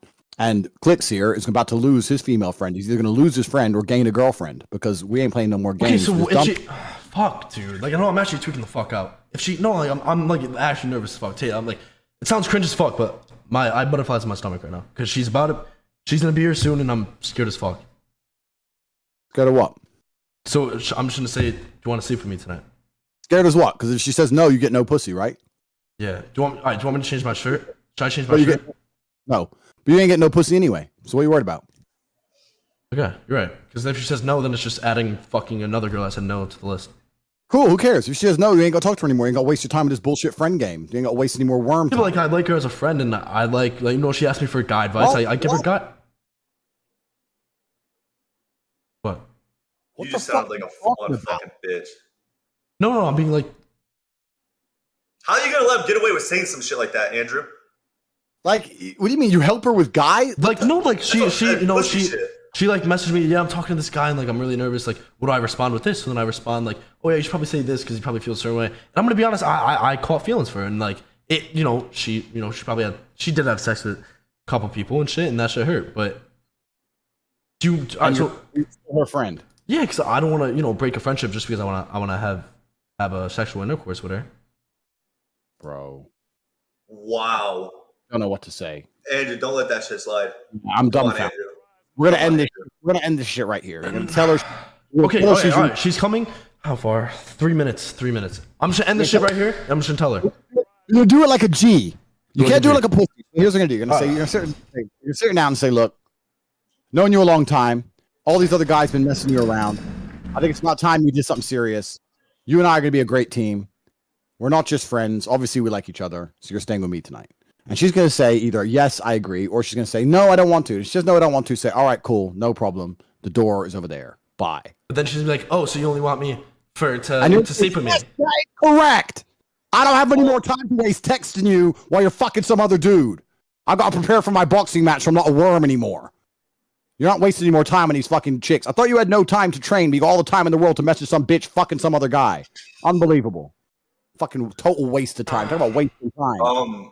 Hassan wants to join the call. Do you know who Hassan is? No. He's like a political Twitch streamer. Cool. Do you want me to add him to the call? I don't give a fuck. No. Yeah, I'm gonna be honest. I think I've seen Hassan stream. I think. Yeah. Do you want me to add him to the call? Chat, yes. You guys can have a little bit of a political debate Before my girlfriend comes on. My chat said they're saying, please, oh God, no. My girl spam me yes. Yes. Yes. Okay, let's just get him on for 5 minutes. Let's just get him on for 5 minutes, and because I don't know what he's gonna say. But matter of fact, here, let me. I actually have someone too that can join. Yeah, I'm gonna get this on. No, but real shit. When the girl comes on, could you guys actually like just focus up on this? Because I I'll help actually. you. Oh, Bucky, Clix. What's good, Tommy? How you doing, what's man? good, Tommy? Doing good. Andrew, how we doing, buddy? I'm not bad, sir. You?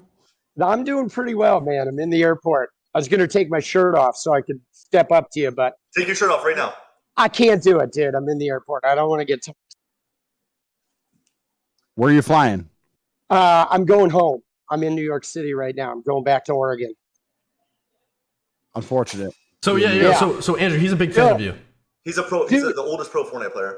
I am the oldest pro Fortnite player, indeed. And dude, I have nothing personal against you, Andrew, but He like thinks you're a bitch, though. some of your philosophy, I don't think you're a bitch. I think you're a water boy. Don't switch up. Water boy for patriarchy and capitalism and whatnot, right? And sort of regressive ideas about manhood. And which is why the teenage audience like consumes it so much, you know? You got these young boys that are like grappling with feelings of powerlessness, and you come in and offer them like the ultimate machismo ideas of like how to be a man, but you're so off base, bro. It's like it's tragic, really. So you think that I am inspiring the youth of today, the masculine youth of today, to become men, and you think that's a negative thing? Why? Why? No, I don't. I don't think you're inspiring them to become men, because like real men are in touch with their emotions and their vulnerability and don't need to be like wielding and taking power. Real men are self-aware, and you come in offering them like somebody that they can follow, where you want to be like the savior, the guy, the badass. If you're a man who's in touch with his strength and his masculine power, why does that mean you're not capable of reflecting inwards and being self-aware? They're not mutually exclusive. Well, apparently for you they are, though, because on the one hand you talk about how you made your first million while exploiting women on webcams. Incorrect.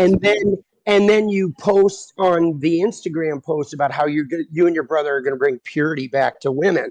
So yeah, you absolutely lack self-awareness, because you yourself admit you made your initial money on sort of like you profited off the supposed impurity of women around sex. All right. So first thing, the word exploiting is an incorrect use of language, because I've never exploited anyone in my life. Well, let me ask you this. When you made your first million with the women in the webcams, how many of the women who were on those webcams earning for you, how many of them are millionaires now? The ones who made millions are also millionaires. It was 50%. It was 50. You know what I'm saying? I would argue the point here, sir. I would argue the point here that when a girl worked for me, it was 50-50. If you work for nearly any other business in the world, you do not get 50% of the takings. If you go work at McDonald's and you ring up a register for an hour, you do not get 50% of that register. So that is a lie. Most companies pay you less than 1%. So to sit here and say that I was exploiting people is absolute fallacy. So that's the first thing. It's like that's the first fallacy. I've let you talk. Now it's my turn. That's the first fallacy. The second fallacy is this whole patriarchy bullshit you're saying that are outdated ideas of masculinity. Yeah. The idea of patriarchy is now an outdated idea of masculinity. Perhaps in the West, in a declining empire, as we've already discussed on this stream, in an empire which is in absolute decline, you can have men who sit here and think there's absolutely nothing necessary about masculinity in the modern world, and that you don't need to be strong or brave or any of these things. You can sit around and cry and you're still a man. That is not true in most places on the planet. In most places on the planet, men need to be capable and competent, because if they don't, they do not survive. And I'll tell you something now, sir. I'll tell you something else now. You will sit here and talk right now about the patriarchy and how you can be in touch with your feelings and all this bullshit. The second you're physically assaulted or physically threatened, the first thing you do is you call a toxically masculine police officer to turn up with a weapon to protect you, because you cannot protect yourself. You are not against the idea of masculine power. You're not against the idea of men who have masculine imperatives to defense. All you've done is outsource it to someone else to do at the end of a phone call because you're too scared to do it yourself. So you're fucking lying. You're lying. No, that's absolutely incorrect. You don't want to do them yourself, and you hope everyone else does them for you, so you can sit around and play fucking video games. See, the point I posit is there's more than just physicality with men. And you talk about exploitation. You absolutely exploit people with your affiliate links. That is exploitation. Like I, as well as Bucky and Clix, know, anybody who's an influencer knows that affiliate links are total bullshit, because basically you give an affiliate link to somebody who promotes you and he makes a little money off of it, but you're getting free advertising. That's exploitation. No influencer is going to take an affiliate link position, because it's absolute exploitation. Like you practically exist on it. Now, the idea of the idea of manhood is you can talk about like purely physical strength. Like, first off, if I get assaulted, I'm probably not going to call the police, okay? Because the police aren't actually very adept at actually solving crimes, right? They don't function very well in the actual solution of crimes. They show up later and just sort of muck up the business. Correct. Right? So But there's I agree with that. So how would you defend yourself in the effect of an assault? You just lay there and take it? Well, so it would depend on the assault. I would probably remove myself from the situation, right? That's not obviously that's not something that's going to be applicable to the scenario we're doing here on the stream. We're not going to pretend you can run away because that just defeats the point of the Well, question. what are we here to talk about some hypothetical assault? No, we're, You know no, that, we're, no, we're not here to talk about. 99% of Americans never even encounter a violent We're crime. not here to So talk this about whole hypothetical machismo assault. thing is like nonsense. We're not here to talk about hypothetical assaults. We're here to talk about the hypothetical paradigms and ideas around masculinity, because you started this conversation saying that patriarchy and capitalism and all this bullshit. And I'm sitting here saying to you, you live in a very soft society. You're completely correct. 99% Incorrect. You live in a soft society. If you were the same person in most places on the planet, you would have had your ass beat because you are a weakling. And weaklings are not respected. Let me tell you something, my friend, I'll let you talk afterwards. Never in human history, in any single civilization, in any single empire across the history of Earth, have men been celebrated for their weakness. Ever once. It doesn't matter if you were an Aztec or the Mao dynasty, from China all the way to South America. In every single history book you can read, men who were respected and men who had stories written about them were written about them because they were strong. Weak men have never been respected. Weak men have never mattered. For you to come along and say, I think it's okay to be weak, is fine. That is your initiative. That is your decision. But the reason you have done that is because you lack brave. You lack balls. No, you lack bravery. Lack balls. Dude, I have more balls than you'll ever have, boss. Because you're changing the goalpost here, because you're the one who's sitting here calling emotional strength and emotional vulnerability. You're defining it as weakness. But it's not. All forms of strength are important. You're saying it's that. Not. Yes, it is. Physical strength is just as important as emotional strength. Emotional strength is actually more powerful than physical strength. Because the fact of the matter is, no matter how physically strong you are, somebody bigger could come along and beat your ass. But it's emotional strength that helps you survive the ass beating. You're not right. You're physical right. strength. I know I'm right. You're right. That's a good point. You're saying, so when someone comes along to assault you, you won't call the police afterwards and you won't fight back. You'll lay in a ball, you get an ass kicking, but you're emotionally strong enough to just deal with the fact that you got an ass whooping in front of everyone. No, you're weak. And that's fine, and everyone should be like you. And that, you know what we call, I'm not saying people everyone like should you be are called like in most places in the world. People like you are called in most places in the world. They're called victims. We're called prey. Studs. You're a prey. We're called studs. And let me tell you something. When I inspire men to grow up and be their biggest, strongest version of themselves, emotionally, mentally, physically, in every single realm, that is not a negative thing. There's nothing wrong with a man being big and strong. And let me tell you one more thing. We're sitting here talking to professional video game players. You're a professional Fortnite player yourself. I am. I don't know how the game works. I've never played the game. And I was a professional musician and a director. I've done a great many things. Perfect. Good. And you're obviously a successful, smart individual. You're obviously mentally intelligent, right? I'm not talking about. I'm not saying that just because someone's strong that they don't have to be mentally adept. I'm not saying that somebody doesn't have to be emotionally adept just because they're strong. I'm not saying that. I'm saying that physical strength is also an important thing. But let's look at the video game Fortnite, which I've never played. It might be incorrect. But if you have stats on your character, you're going to try and max out your strength character. You're not going to have a character which is weak. Every single person, if they're given a video game character and said choose what statistics you want, is going to click max strength every single time, and then they're going to go back into the real world and pretend strength doesn't matter. Strength does matter. The difference is in the real world, hard to achieve, and because it's hard to obtain, it's the ostrich problem. You don't want to accept that it's hard to do. You don't want to go through the pain to get it, so you want to pretend it doesn't matter. Just because you don't want to go through the bullshit it requires to be a physically dangerous individual does not mean physical dangerous individuals are not respected by society. And I'll tell you one more thing, my friend. One more thing. Right. If me and you were to stand side by side in front of 100 women, in front of 100 fucking police officers, 100 fucking enemies who want to kill us, whatever it is, they would all choose to fuck with you before they choose to fuck with me, because they'd look at me and I have a certain status and a certain presence which comes from my physical stature, not just because of my capability, but because of the things I've gone through to become this physical specimen of man. They know I'm not the kind of guy who you really want to mess with. They look at you and go, he is a victim, because that's what you look like, my friend, and that is your own choice. See, that's just it, though. The only reason they would choose you in that element is because of the patriarchal fucking male-dominated society Here that we fucking go. Here we All right, go. all right. Here's the deal, Andrew. This is fun. No. I'm not done. No, because Name hey, Andrew, name a Andrew, listen to society me. from Listen history to me. that wasn't patriarchal. Name a society from history that was not patriarchal. See, listen to me though. That is why people like yourself are bugging and going into hyper mode right now, because society's changing. Society is changing. I'll tell you why, my friend. I'll tell you why we cannot name a single society in history across the entire planet that was not patriarchal. Because patriarchal societies are optimized to survive. When things get difficult, when people are put in survival situations, we naturally revert to our gender roles. I'll tell you something. If we were all on a ship and the ship got shipwrecked, the men would start building and digging and hunting, and the women would start gathering and doing what women are naturally adept at. Because when it comes down to survival, you have to do what you are most competent at. And men are more competent at certain things, and females are more competent at certain things. I'm not saying not all men. Not all men, and not all females. There are definitely patriarchal societies are more competitive than any other type of society because society functions better as a patriarchy. So the reason you cannot name a single society in history that was not a patriarchy is because all of the societies, and I'm sure there were some, which were not patriarchal, were destroyed by patriarchal societies. They were wiped off the face of the planet because they are not competitive. There haven't been any yet. Books to read. They do not have monuments to find. And the point I'm making is that in the harsh reality of ultra competitiveness, only patriarchal societies can survive. So the reason you cannot name one from history is because all the ones that tried this idea that you're trying to purport were destroyed in real time. And in the West, in America, as we stand right now in America, which I wouldn't even call it a patriarchal society because it isn't, because females have more rights under the law than men. Oh my God, bro. They do. And I'm telling you now, so clueless. As America falls apart and the patriarchy is disintegrated, all that's going to happen is that other countries like Russia, like China, like countries which are still patriarchal, will remain more competitive than the West. And you're not going to fix the world. America's just going to end up a third world shithole. So throwing the fucking patriarchy away is going to fix a fucking thing. You live in a clown world, my clown world. Yeah, no, I don't. I mean, I do live in a clown world, because there are people like you that are sitting there like pushing this inane philosophy. So yeah, I get it. I accept that.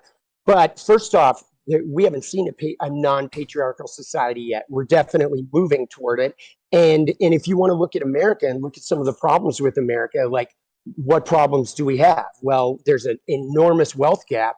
You mentioned the Roman Empire earlier. The Roman Empire didn't fall because of laziness. It fell because of overconfidence, because of an income gap between the richest and the poor, and because of political corruption. All three things that are sort of happening in America right now. So absolutely, America could fall, but it's not because men were turning soft, right? The idea of men being soft, the idea of men being soft, Andrew, is a battle cry of men who see that purely physical stature is no longer the only defining quality. Because like you said, they could line me and you up, and all those brutes like the cops or somebody looking for pure strength would choose you to defend them.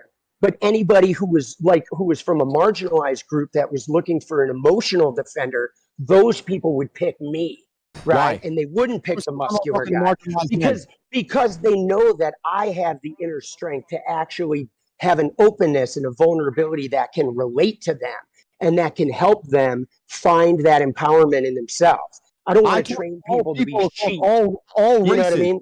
Like we go to your Instagram page and you talk about being the Messiah and all this other BS. You want people to follow you like you're some sort of like deity, boss. And that's actually a sign of your own weakness at work, right? That's coming from your own trauma, your own unhealed trauma. Firstly, the fact you think that you're talking to marginalized people more than me, it doesn't even make sense, because I'm talking to groups of people, you're talking to groups of people, and both of them includes marginalized communities. Secondly, the fact that I am actually mixed race, that I grew up in the south side of Chicago with my father. Absolutely. So I know more about marginalized communities than you do, because you are as white as they fucking come, and you're sitting there talking about marginalized communities to a marginalized person. Absolutely. Absolutely. But let me ask you, I never woke up and thought I'm brown, so I had to find this white guy with pink hair to fight for me. I woke up and fought for myself. And that is the point. You know when you fight for yourself when you're a man. That requires all forms of power, whether it be emotional, mental, and physical. You to sit here telling men they should be as weak as possible and sitting around doing fucking nothing is not good for society as a whole. And there's nothing wrong with patriarchal society. I'm not advocating for weakness, but like I'm advocating for people to heal and to heal their trauma and not use their trauma like you do and then aim it at select groups of people in order to gain power and money, right, and status so you can walk around with the deity, right? I think that I think all men, if you're a good man, you're going to have a traumatic life. That's part of being a man. And I think I think it's not even a part of being a man. It's a part of being a human being on the planet. Okay. You're going to have a traumatic life. Sure, right? But you got to heal the trauma. The trauma doesn't make you unless you heal it. If you don't heal it, you go around, say, dumping it on women, right? By waltzing around, talking about how you got to protect women. You got to get a cut of her OnlyFans and all this because you own her private parts. That's nonsense, bro. That's nonsense. That's your trauma speaking. It depends how you heal the trauma, right? And when I said that being a trauma is part of being a good man, you said it's part of being a human. I agree, but I think you can be a very, very good woman with a good heart, and you can be a good person. You don't need a traumatic life to be a good woman. However, to be a good man, you need to have a traumatic life because any man who's not had. I'll tell you why. Let me answer. Any man who's not had difficulty, any man who's not gone through something that's difficult is not very good at being a man because when shit hits the fan, people turn to the nearest man in the room and say, what is the solution? Someone just broke in the house. You go to the man. Fucking there's a natural disaster, a hurricane. You go to the man. There's a war. You go to the men. So men who have not been through trauma are not very good at being men because they're not capable of dealing with trauma. Wait, so pause right there though, Andrew. Because you said when you go to war, you go to the men. But the only reason you have a war is because of men and their lack of awareness about their own feelings. That's why war exists in the first place. So you're saying if you had more women leaders, we wouldn't even have war.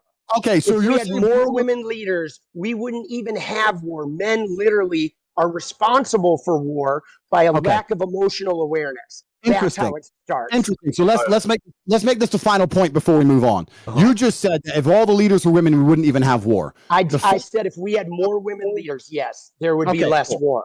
The fact that you hate your own gender so much is quite amazing to me. But actually, I don't hate my own gender. Another point. See, why do you? Let me tell you why you're wrong. No, you don't get to gaslight me and tell me I hate my own gender just because I'm displaying a version of manhood that you're uncomfortable looking at. You don't get to say I hate my gender. I don't give a fuck that I'm weak. Because I present a version of manhood that has struggled just like you, that has conquered just like you, but lives outside the idealized patriarchy that was sold to me. You don't get to gaslight me because you're uncomfortable with the type of man that I am. You love men. You love men. Cool. The point I'm making is you're saying that the world wouldn't have a war. Dude, you are backed up against the wall. Wait. No, chill. Let Tate have his final statement, then we're going to wrap this up and get someone else.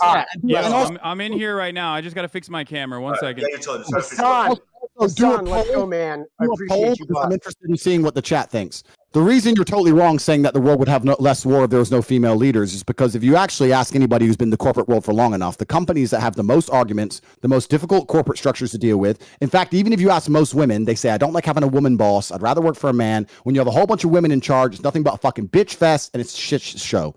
Every single fucking person who's ever worked in corporate knows that. Every single person who's ever worked in the world knows that women actually, as beautiful as they are and they're good at lots of different things, they would they would prefer to work for a male boss because it's a stronger, more clear leadership structure. Having a bunch of women in charge of countries is not going to make a fucking peaceful world. And the fact you believe that shows your entire mental model's fucked. Dude. I'd like to actually put a poll in the chat and let's see who agrees with you. Why will we take a poll in the chat? Of course, teenage boys are going to agree with your hyper idealized manhood.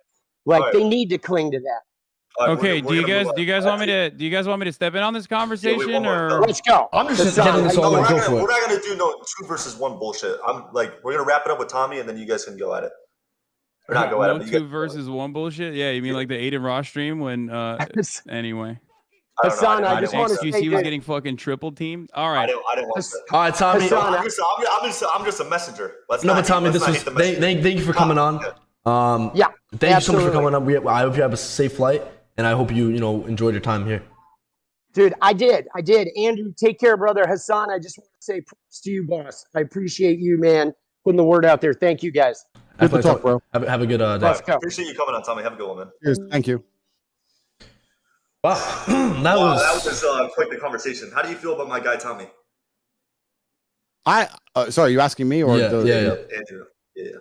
I don't know him personally. I have nothing against him personally. He's a new age thinker. He lives in the new think, the idea that the way the world runs and has always run is a bad thing. And that if we change everything from the ground up, it's somehow going to become a magically better place. Obviously, he has no proof or any references for his way of thinking because it's never been tested before. It's an untested theory. I think that for him to come along and say such blanket statements that if we changed all the world leaders to women, there wouldn't be war is inane and asinine. I think for him to say that a man who's physically strong can't be mentally strong is also stupid.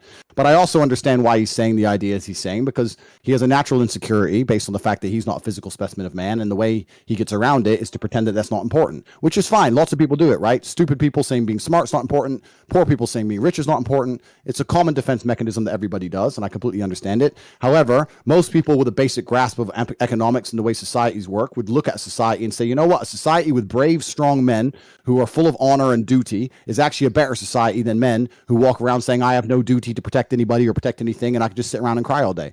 And this theory is being tested in real time, right? America's quickly turning into the latter, and we can see crime rates going through the roof. We can see all the fucking school shooting and all this stupid shit that's happening because men have no emotional control anymore. And that's what's going to happen. It's the society's going to degrade, and the countries where men still stick to their honor and their age-old expected ways of acting, are there going to be a safer societies overall. So time will prove me right, but I have nothing against the guy. He's fine. I think Andrew and the previous person that was on the call are just two sides of the same coin. They're both wrong, and they're both kind of right in different ways. But thinking that this has anything to do with gender is silly. All right? It has nothing to do with gender. Women can be just as oppressive and as brutal as men can be. Agreed. Ultimately, it has everything to do with capitalism, and it has absolutely nothing to do with the gender. The assumption that women are going to be like hysterical across the board, that kind of generalization, is just incorrect. And that's why, Andrew, I've seen some of your work as you're doing the rounds on Twitch here. And a lot of the things that you said that you've been called out on, specifically in regards to like women driving, as a matter of fact, are just generally untrue. There's no empirical evidence to back up those claims, which is why you resort to anecdotes quite frequently and say things like, oh, well, it's just common sense, right? But it's not technically common sense. It's just your personal opinion.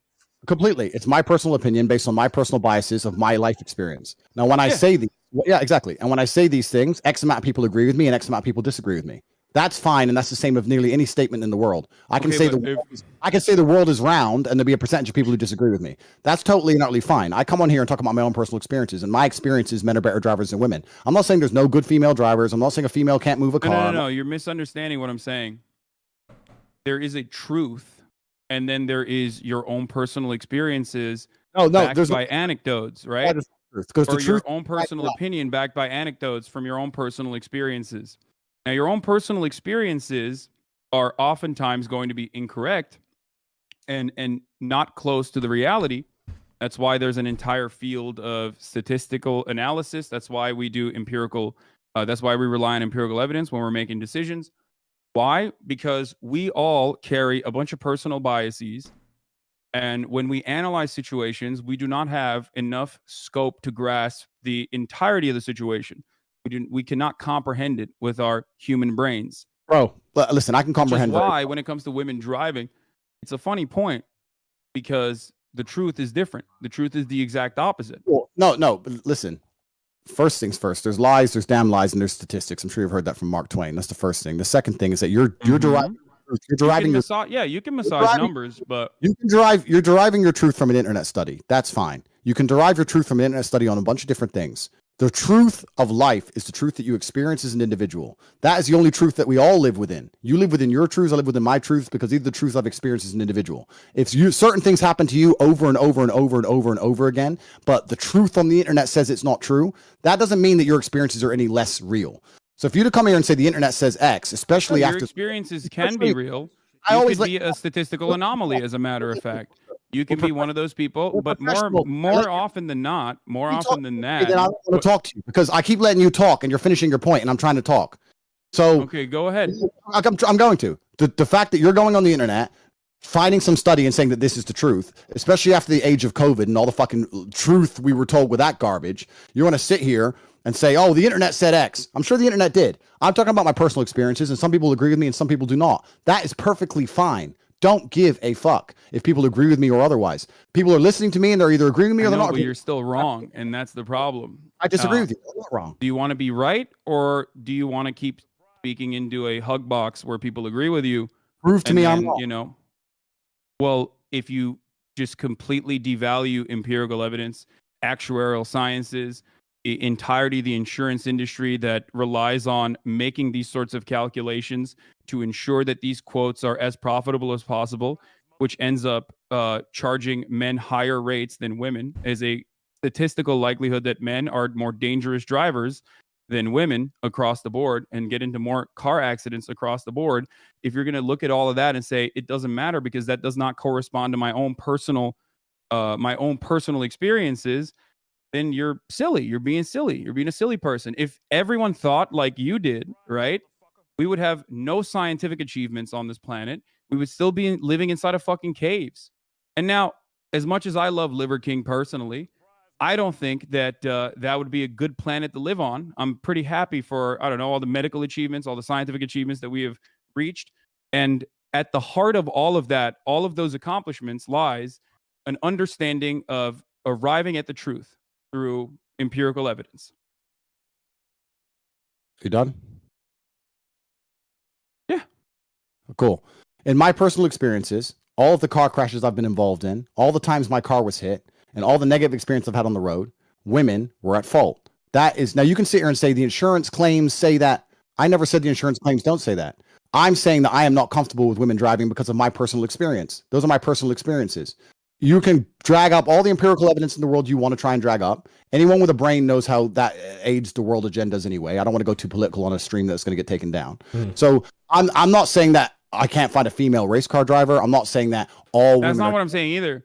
Good. I'm not talking about like statistical anomalies. I'm straight up talking about the overwhelming amount of evidence that suggests that women are more careful drivers than men. Okay? And therefore better drivers than men. Now, you keep resorting back to your personal anecdotes. So let me walk you through this, right? Brother, do you agree? Do you agree that human beings have biases? Do me a favor. Okay, I understand. But hey, I respected your time. Do you want to answer my question? Do you believe that human beings have biases? Oh, absolutely. We all bias. Completely bias. Do you think that those biases might cloud your judgment? It's not about clouding judgment. Not just your personal not just your own personal judgment. Do you think our biases might cloud our personal judgment? I think every single person on earth is biased and lives within a biased reality. Absolutely. It's absolutely true. Okay. So if you agree with me on both of those accounts, you understand that your anecdotes, your own personal accumulation of information is going to be clouded by your own personal biases. Completely. So you're not going to be able to assess the information adequately in the same way that empirical evidence would. This is precisely why we look at data rather than make arguments around our... Wait, let me finish. Come on. I understand what you're saying. You're just... But this is precisely why we do that. We've went over the same point like 5 times here. Everyone's saying kick you. You're long-winded the point. You're saying that the empirical evidence is saying X, so it doesn't matter what my personal experience is. That's fine. My point is, let me change it. Let's say that the empirical evidence says that a pit bull is more likely to bite you than a Dalmatian. But in your life experience, every time you went near a Dalmatian, it bit you, and a pit bull never did. Are you going to go up to a Dalmatian still completely and go, oh, it's fine, completely unbiased because the empirical evidence says X when you're covered in scars? No. You're going to say, Dalmatians bite me for some reason, and I'm not comfortable around Dalmatians. That's called human nature. So I'm telling you my personal experiences, and I don't care. I understand your point. Empirical evidence says X. Women in this country can do X. I completely get that. Secondly, it's also country by country because you're only talking about America because you're American and you don't see outside of the world. That's fine. I'm Turkish, actually. I grew up in Turkey. That's not the point. That's not the point I'm making. The point I'm making is I'm uncomfortable with a woman driving. And if you actually ask most women, if it gets late at night or it starts getting dark or it starts raining heavily or the parking gets difficult, they usually ask the man to drive themselves. I know many women who do that. They're not offended by my assumption. I know loads of women who go, oh, I don't want to park. You park it. Loads. There's not a bad thing about it. Who gives a shit, right? It's not even a big deal. You've come on here deciding you really want to stick up for the chicks and maybe, you know, one of them will drive over to your house. It's cool. We've got better things to talk about. Look, let's be real. I don't think I need to be a male feminist to be able to attract women. Okay. However, having said that, that was a funny implication. Having said that, you are failing to recognize what I am trying to say. I walked you through these steps slowly but surely. The thing is, the Dalmatian example that you gave is great. It's true. Why is it great? Because you are creating now a hypothetical scenario in which you want your opponent to concede.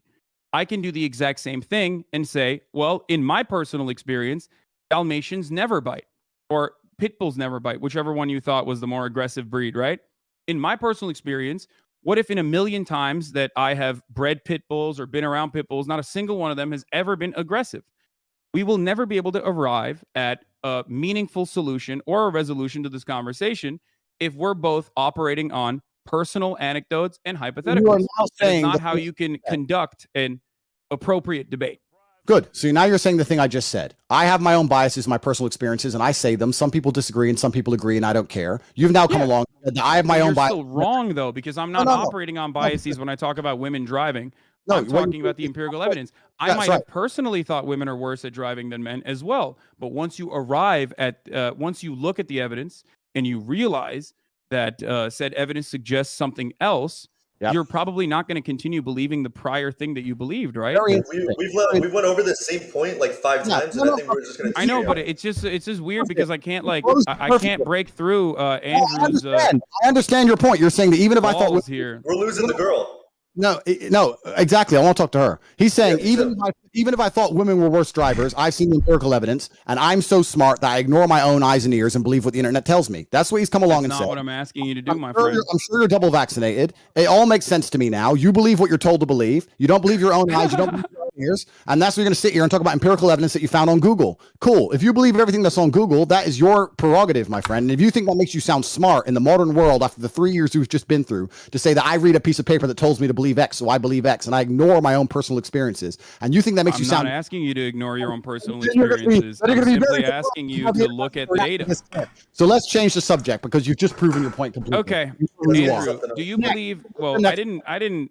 You didn't really prove anything, but it's cool. You guys just disagree do you believe the Earth is flat, or do you believe the Earth is spherical, round? Aldi has his headphones on. Yeah, I think he's. He took his headphones off. He gets very stressed sometimes, and takes his headphones off. Yeah, it's cool. It's important. Sometimes you can't take the heat. Sometimes you can't take the heat, so you gotta get out of the kitchen a little bit. Andrew, do you believe the Earth is flat or round, spherical, globe? Round. I would probably. You believe it's round, right? But when you walk outside, it feels like it's flat. Brother, and I respect. It looks flat. It feels flat, but you believe it's round. Why do you believe the Earth is round? Because I have personal experience that would prove to me that the Earth is round. Oh, you have personal experience. What happened? Did you go up to the fucking moon? Is that how you figured it out? Exactly. I flew up into space and I looked down on Earth and I saw a big circle. That's crazy. Down there. You don't have to. Hey, listen. You don't have to concede on that point. But I think you and I both understand the importance of scientific. The importance of empirical evidence in that one, right? Or doing all our fun. And science. I saw him there. And I thought, wow, this guy, okay, he's going to ruin the stream. We had a hot chick. Now you're here. Did you? Bro, is that what you thought? Just chill out. Like, I don't want to argue about. Wait, so what's up? Is it a little bit more difficult when I'm not like the traditional like SJW looking person? Is that why it feels like the stream is a little bit more ruined? No, it's not difficult. As a professional, I'll tell you the conversation we just had. Yeah, dude, you've been kicked in the face and stuff. Like, I'm sure you can handle little old me. Exactly. So I'll tell you as a professional the conversation we just had. I said I am biased and I don't believe women can drive. That's my personal experience. I don't care if anyone agrees. You came along and said, don't interrupt me. You came along and said, no, that's not true because of the evidence. I came and said, I don't care about the evidence, my personal experience. You said, I also have personal experiences and we're all biased. I agreed. Then you said, even if I had personal experiences that said X, I would ignore them because the internet told me to believe Y. I believe what I am told. That's not what I said. Then I it's said over. That regardless of my own personal biases that I might have, evidence is still more important than my personal biases. When you guys are both talking at once, and it's boring, and you've lost, and it's boring. So let's just move on to the next subject because it's one. Is that what happens? You just say I'm boring and I lost, and then you win. Is that what it is? Do a poll on the chat, and if you won, then we'll continue to talk it. But I'm sure you've lost, and it's boring, and it's one. Do you want me to leave the conversation that desperately, Andrew? It seems like you're running away a little bit. We're just going in a never-ending circle. Like we can move on from that. We can move on from the importance of science and Andrew's personal biases. Andrew, can you tell me a little bit about the Hustlers University, whatever that is? Not in a promotional capacity. I know that like you're doing the rounds on Twitch, and I know that that's probably giving you a big boost. But I want to understand, because you are a businessman. I want to understand how you generate revenue. Is it okay to get this information for free, or do I have to pay $50 and then maybe get an affiliate link and get other people to also join so I can make a 10% cut off of them also joining Hustlers University? You can find everything on the website, and you can join if you want more information. That's fine. But you don't want to share this information for free right now. You don't want to educate me on that. I don't want to sit here and spend the next hour you trying to accuse me of some bullshit. I'm not. I'm here to learn. Andrew, you are a brilliant mind. I'm sure as maybe smart a little rattled, maybe a little rattled from the numerous concussions, but brilliant nonetheless. So I want to hear more about your business strategy, if possible. It's actually quite interesting that people who are too scared to get in the ring try and make fun of people who have bravery to try and make fun of them. Saying, no, I do think it's very brave. I do think it's very. Brave. All right, so let's not detract the bravery of men who do things you're afraid to do. That's the first thing. The second, no, you are absolutely incredibly brave. You still might have CTE, but you are incredibly brave. I appreciate it. I mean, whatever, it's fine. The point I'm trying to make is I know you want to sit here and talk about hate you and try and break it down, and you've prepared a bunch of notes, etc., etc. I have no notes whatsoever. I'm a dumbass. I don't know anything I'm talking about. I'm simply here to learn from you. Can we stop with the sarcastic shit and just have an actual conversation? No, I'm literally, but that's bro, the you're truth. being so sarcastic though. Like, why are you being so sarcastic? Like, let's just have a conversation. I'm literally. Bro, you just said like 10 things that were sarcastic. Come on. I'm asking questions. Yeah, but you're being sarcastic. Like, listen. Hassan, please. It's pretty clear that I was the better Hassan. So yeah, that's agreed. I agree with that one. If you could just get out the call, maybe it would fix the stream. I think so. It's boring, man. If you guys would like me to leave the call, I can do that. I don't want to be. I don't want to be rude. I gotta rude. get back to work. I do not want to be rude, boys. This is your stream. Andrew, I'd love to talk to you in more detail if you'd like to. I hope that one day you can educate me on your revenue strategies. I mean, it does look a little bad though if you feel as though I should leave the call because you feel like I'm overpowering you a little bit. You should stay on the call, but I think you should be more socially aware and understand. Oh no, is that a bad question? Do you not educate thousands of young men about your business strategies? I want to know more. Okay, I want you to be more socially aware and understand that since you've joined the stream, everyone's begging for you to leave. The vibe's down. It's boring. It's late at night for me. I came here to have fun. You're being boring. No one thinks you're cool. No one thinks you're intelligent. No one thinks you're funny. And you I don't think I'm cool or intelligent. I just have questions, and you're not answering them for some reason. No, I don't have to answer. Why are we derailing? I don't have to answer your questions. You're not the police. I don't have to answer you anything. No, not at all. No, I am not the UK police nor the Romanian one. I'm simply asking you questions about your business strategy, which you literally educate people on. I just want to know how you how you do growth and revenue. Why can't I be a hustler? I want to be a hustler like you. I want to be a top G, top bloke, a proper bloke. Right. You can find out more on the website. I would like the stream to get fun again. If you want to discuss this, we discuss. You don't think your educational content is fun for people to consume? I think everyone's saying kick him. Read the chat. Have you guys read the chat on your stream? I have the chat closed. You want me to leave that bad? I'll read it. You want me to leave that bad? I'll leave. You're just being. I mean, listen. I'm just a messenger, but you're just kind of like being sarcastic, making shit. I'm literally not. I promise. I don't even tell me Allah that what you were just saying wasn't sarcastic. You can't even convince me that none you were not trying to be sarcastic. None of what I have mentioned is sarcastic. I truly would like to know more. Wasn't sarcastic. 85% kick. 85%. No one thinks you're funny or interesting or witty. Your little comebacks, no one's interested in them. You haven't won anything. HU has got an affiliate. It's okay, Andrew. If you want, we can have a conversation again. You can stop talking about me. Conversation again in the future if you'd like. If you're brave enough. HU has an affiliate program for some people if they want to affiliate, like everything else in the world. We have over 100,000 students making more than they invest each month. If they didn't make more than they invest, they wouldn't sign up. One of the most successful online educational platforms in history. You can always join. Are there multiple layers? Learn how to make some money yourself if you want to join and have more information. It's all on CobraTate.com. You can find out yourself. If you're too cheap to pay $50, then you're a brokey. Nobody gives a shit what you think anyway. You've ruined the stream. Everyone wants you out of it. So either change tune and get with the program and be fun, or keep sitting here and talking sarcastic and really slowly and repeating yourself and talking about how you only believe what you see on the internet because no one really gives a fuck and it's boring. So let's move on to something fun. Let's get the tempo up. I've just told you about HU. We do have an affiliate program. You can find out more on CobraTake.com. Yeah. What else do you want to know? No, it is. So it is a multi-level marketing scheme. Got it. I just wanted to figure out if it was truly a pyramid scheme. It would be inappropriate of me to assume that it's a pyramid scheme without having you explain it in such terms. But thank you. All right, whatever you guys want to talk about, I'm game. You're welcome to affiliate anytime you like, friend. It's no problem. All right, so let's move on because this dude he's lame, my friends. Let's get the Yeah, Hassan, I appreciate you coming on. We're gonna bring in another guest though. All right, peace, Son, boys. have a good night. Have fun. Thank you for coming Andrew, on. I'm always open to talk to you, my friend, if you would like to. We'll have another conversation. I have life. Thank you, my friend. Have a good night. Thank you for coming. Who the fuck is that dude? Oh my fucking god, Bucky invited him. And just saying, I want to sincerely. I'm sincere. Who the fuck is that guy? Please don't beat my ass. That's the affiliate program. You're a scam. Like, what the You better go over to Bucky. Just go over to him. It wasn't us. I'm gonna be honest. You guys are speaking a whole different language to me. I had zero clue. program? Please, Who the fuck is please that don't beat boy? my ass. I'm so sorry. I'm so sorry. I'm so sorry. No. Let me drink my sparkling water. I'm so sorry, Andrew Tate. Please don't beat my ass. It was a big mistake. I made a mistake. I'm gonna learn from my mistake. I'm gonna. Mr. Boring. What should I do now that I made a mistake?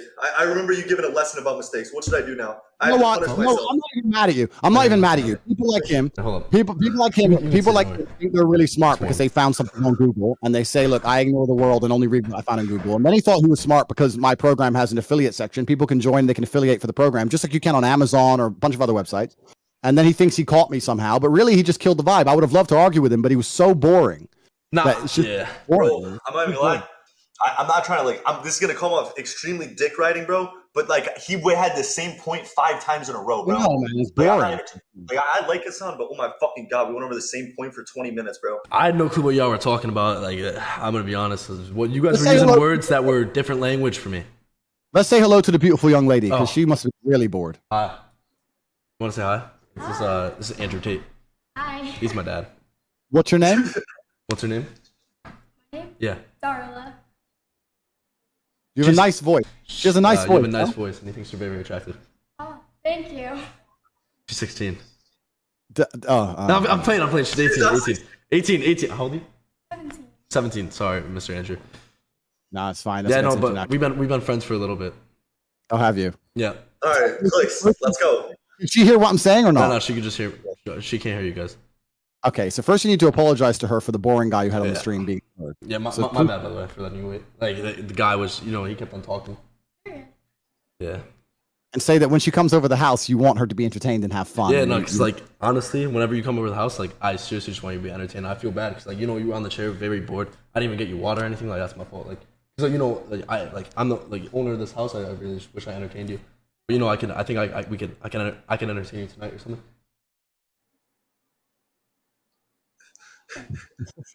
So I know we're friends and stuff, but be like straight up, like I've been stuck in the friend zone for a little bit. We met like 2 months ago. I say fuck it, we just sleep together type shit tonight. No. Sorry. One Say, second, lagging. I think you're absolutely beautiful, but say it slowly. No. Don't say like. Say it slowly, clearly, intentionally. Look at her and say, And look at her eyes. I you're absolutely I seriously think like you're like Ashley, like the most gorgeous girl I've ever met. Like I'm gonna be honest, like I don't really talk to girls, but like ever since I met you, like I don't know why you're laughing, but you're like Ashley gorgeous. Like Thank you.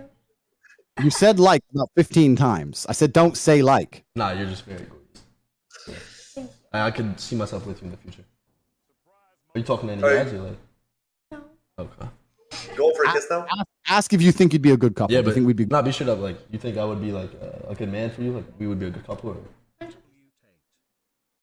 Sorry. Wait, what'd she say? She said 100%.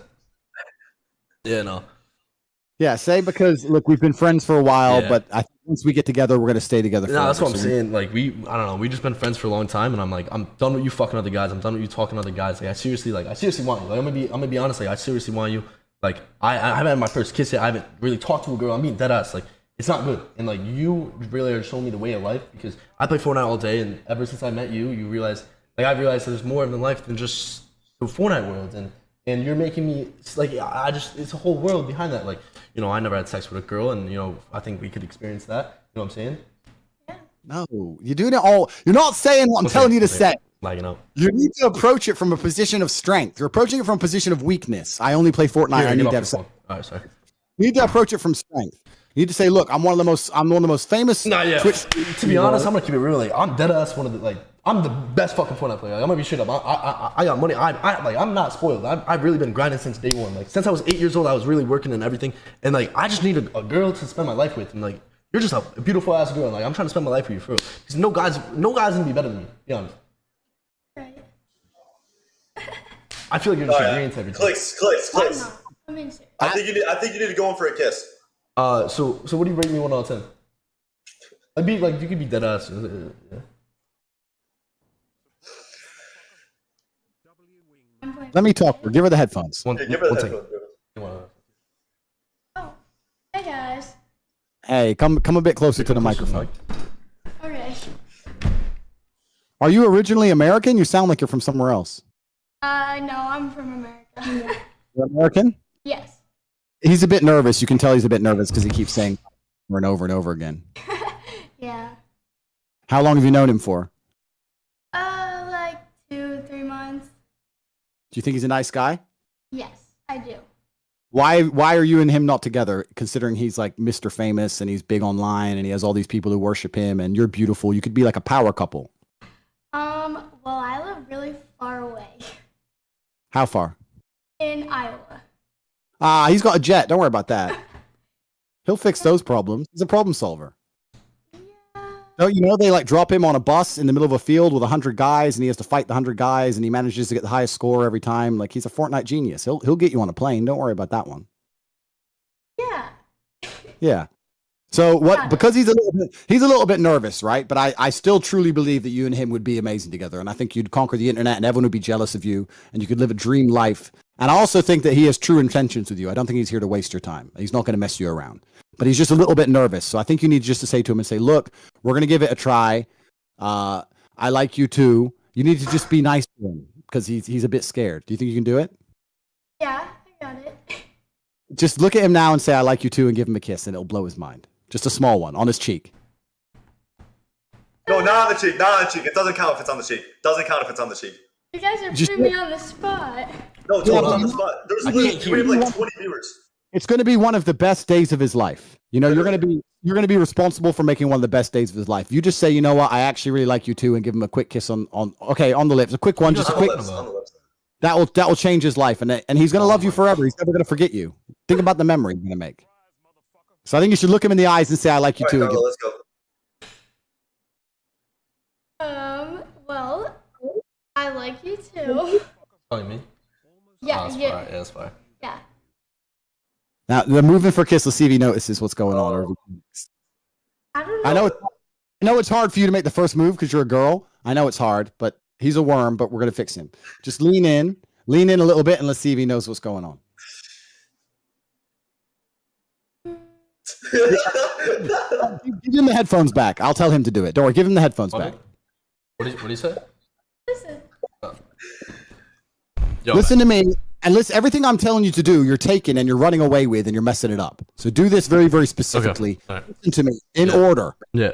Take your right hand Yeah. and touch her hand. Her hand, which is close to you. Her left arm. Grab her right hand. So you're holding hands. Take your right hand.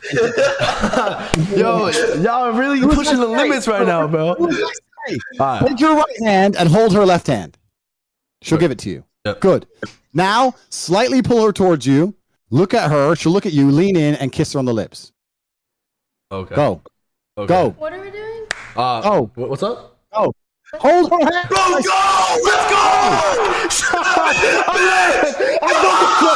You're terrifying the fuck out of me. I can't fucking handle it. Stop, Andrew, stop. I'm taking the fuck out. Holy Andrew, shit. I'm gonna come up there and I'm gonna kiss her right now. All right, do you want a kiss? For now? No, that's not what I said. Do. Hold her hand. Listen. Hold her hand. All right. Hold her hand, like I said. All right. Yeah. All right. Yeah. Pull her in gently and give her a kiss. Yep. Give her a kiss. Pull her in. All right. You kiss my cheek. All right. Do You it. do the cheek. All right. Oh, not the cheek. What? You had it and you messed it up. It's fine. Fucked it up. Give her the. Wait. What the heck? I'm not gonna. Wait. Oh, they want to talk to you. They're bugging out. I don't know what's going on. They're Hey bugging out. guys. Hey, you're a very patient young lady. I try to be. Yeah, it's admirable. Thank You know, it's a good thing you're over there with him, you know, and you're gonna this is gonna be the best day of his life. He's gonna talk about you for forever. You know this. He's gonna really talk about it forever. He's probably gonna be you're gonna be the subject of his Twitch streams forever. Do you have a lot of Instagram followers? Not really. Just like a little. I think you're gonna get a bunch after this because he's gonna be talking about how you're the best girl in the world, and he held your hand, and he's in love with you, and you're gonna become world famous. Oh. Are you gonna break his heart? No. Are you not a heartbreaker? No. How many men in the world are still crying, texting your phone, and you don't reply anymore? Yeah, see, you've broken. Yeah, you've broken a few hearts. There's a few of them who are out there crying. I've only dated one person. Only one. Yes. So you're like an angel. You can say that. So when you get with our friend here, Clix, it's going to be the last relationship ever. It's going to be your second and last man for the rest of your life. Is it? It is, but I have to fix him and make him lean in and kiss you properly. I told him exactly what to do, but he wasn't listening. So I might have to fly over there and I got big hands. Give him a slap, teach him a lesson because he should have kissed you like a man should kiss a woman. You're a beautiful young lady. You should have done it properly. You know. Thank you. I'm sorry about him. You're a WS wingman. I'm not even gonna lie. I don't know how Clix still fumbled that. Give Clix the headphones. Yeah, it's fine. But we're gonna, one second. Oh shit. I'm gonna tell him to try one more time. Please don't scare him off. Just chill, relax. I'm gonna tell him what to do. If he fucks it up again, we're gonna replace him and I'll find you a new boyfriend. Okay? I want to do it later. You don't want to do it on stream because he's been all weird now, like a fucking Fortnite world. Pussy. Weirded out. It's fine. You know, like once you're 18, if you want to get yourself a real man, I know a guy. You do? I do, yeah. I do know a guy. Who is it? What? It's a long story. I can't tell you exactly who because there's bad things about the him. fuck out of the room. Yo, there's no fucking way you just said that. No. I actually overheard that. The fact that you fucking said that shit is fucking crazy. That's fucked up. You were dead ass being a W fucking wingman, and the fact that you come in and say that shit is actually fucked up. Like, yo, go ahead, bro. If you want to go fucking 18-year-old, that's weird. That is pretty weird. Because I know who you're talking about right now. You said once you turned 18, you would fly out to fucking Romania and fuck her. That is weird. That is fucking weird. Because at least listen. You messed it up. I'll take your bitch on your stream. You messed it up, my G. You can have my fucking sloppy seconds, motherfucker. There's no way you're talking shit right now. I swear to God. I won't mess it up. All right, I'm gonna lose my fucking virginity tonight. You're not doing fucking shit. Just because you think you have your fucking muscles to beat my ass. You're not gonna beat my ass. Respectfully, she would want me. Yo, come here. You would want me over him? Yeah. No, No disrespect. that's not my top G. That's not really top G. That's not my top G. I'll be honest. Would you fuck me over him? Yeah, because he looks kind of old. Good. Not Good. Like Now kiss her. like Fuck you. And kiss her. Yeah, sorry. What's Good. up? She chose you. Kiss her, bro. She chose you. Kiss her. She chose you. Give her a kiss. My audio's bugging out. Hello? She chose you. Give her a kiss. What This happened? guy, bro. Bro. No, this shit's bugging out, bro. Clix, bro. It's Come bugging on. the fucking. What's up? Bro, Clix, I'm gonna come up there, bro. What? I'm gonna kiss your girl, bro. I'm gonna kiss your girl, bro. You got 1 more minute, bro. Or I'm gonna come kiss your girl. Nah. All right, so Mr. Tate, what do you want me to do, sir? She chose you, Yeah. and she did that because that was your chance to kiss her. She gave you the prom. That's what I'm saying. You really like you chose me over Tate. You're like dodging to kiss me. It's just like I don't really feel the love. You know what I'm saying? She ain't dodging shit. You're dodging it. Lean in and give her a kiss, pussy. That's Give her a not. kiss, you pussy. Nah, it has to be special. I feel like she doesn't want the Clix dick on stream.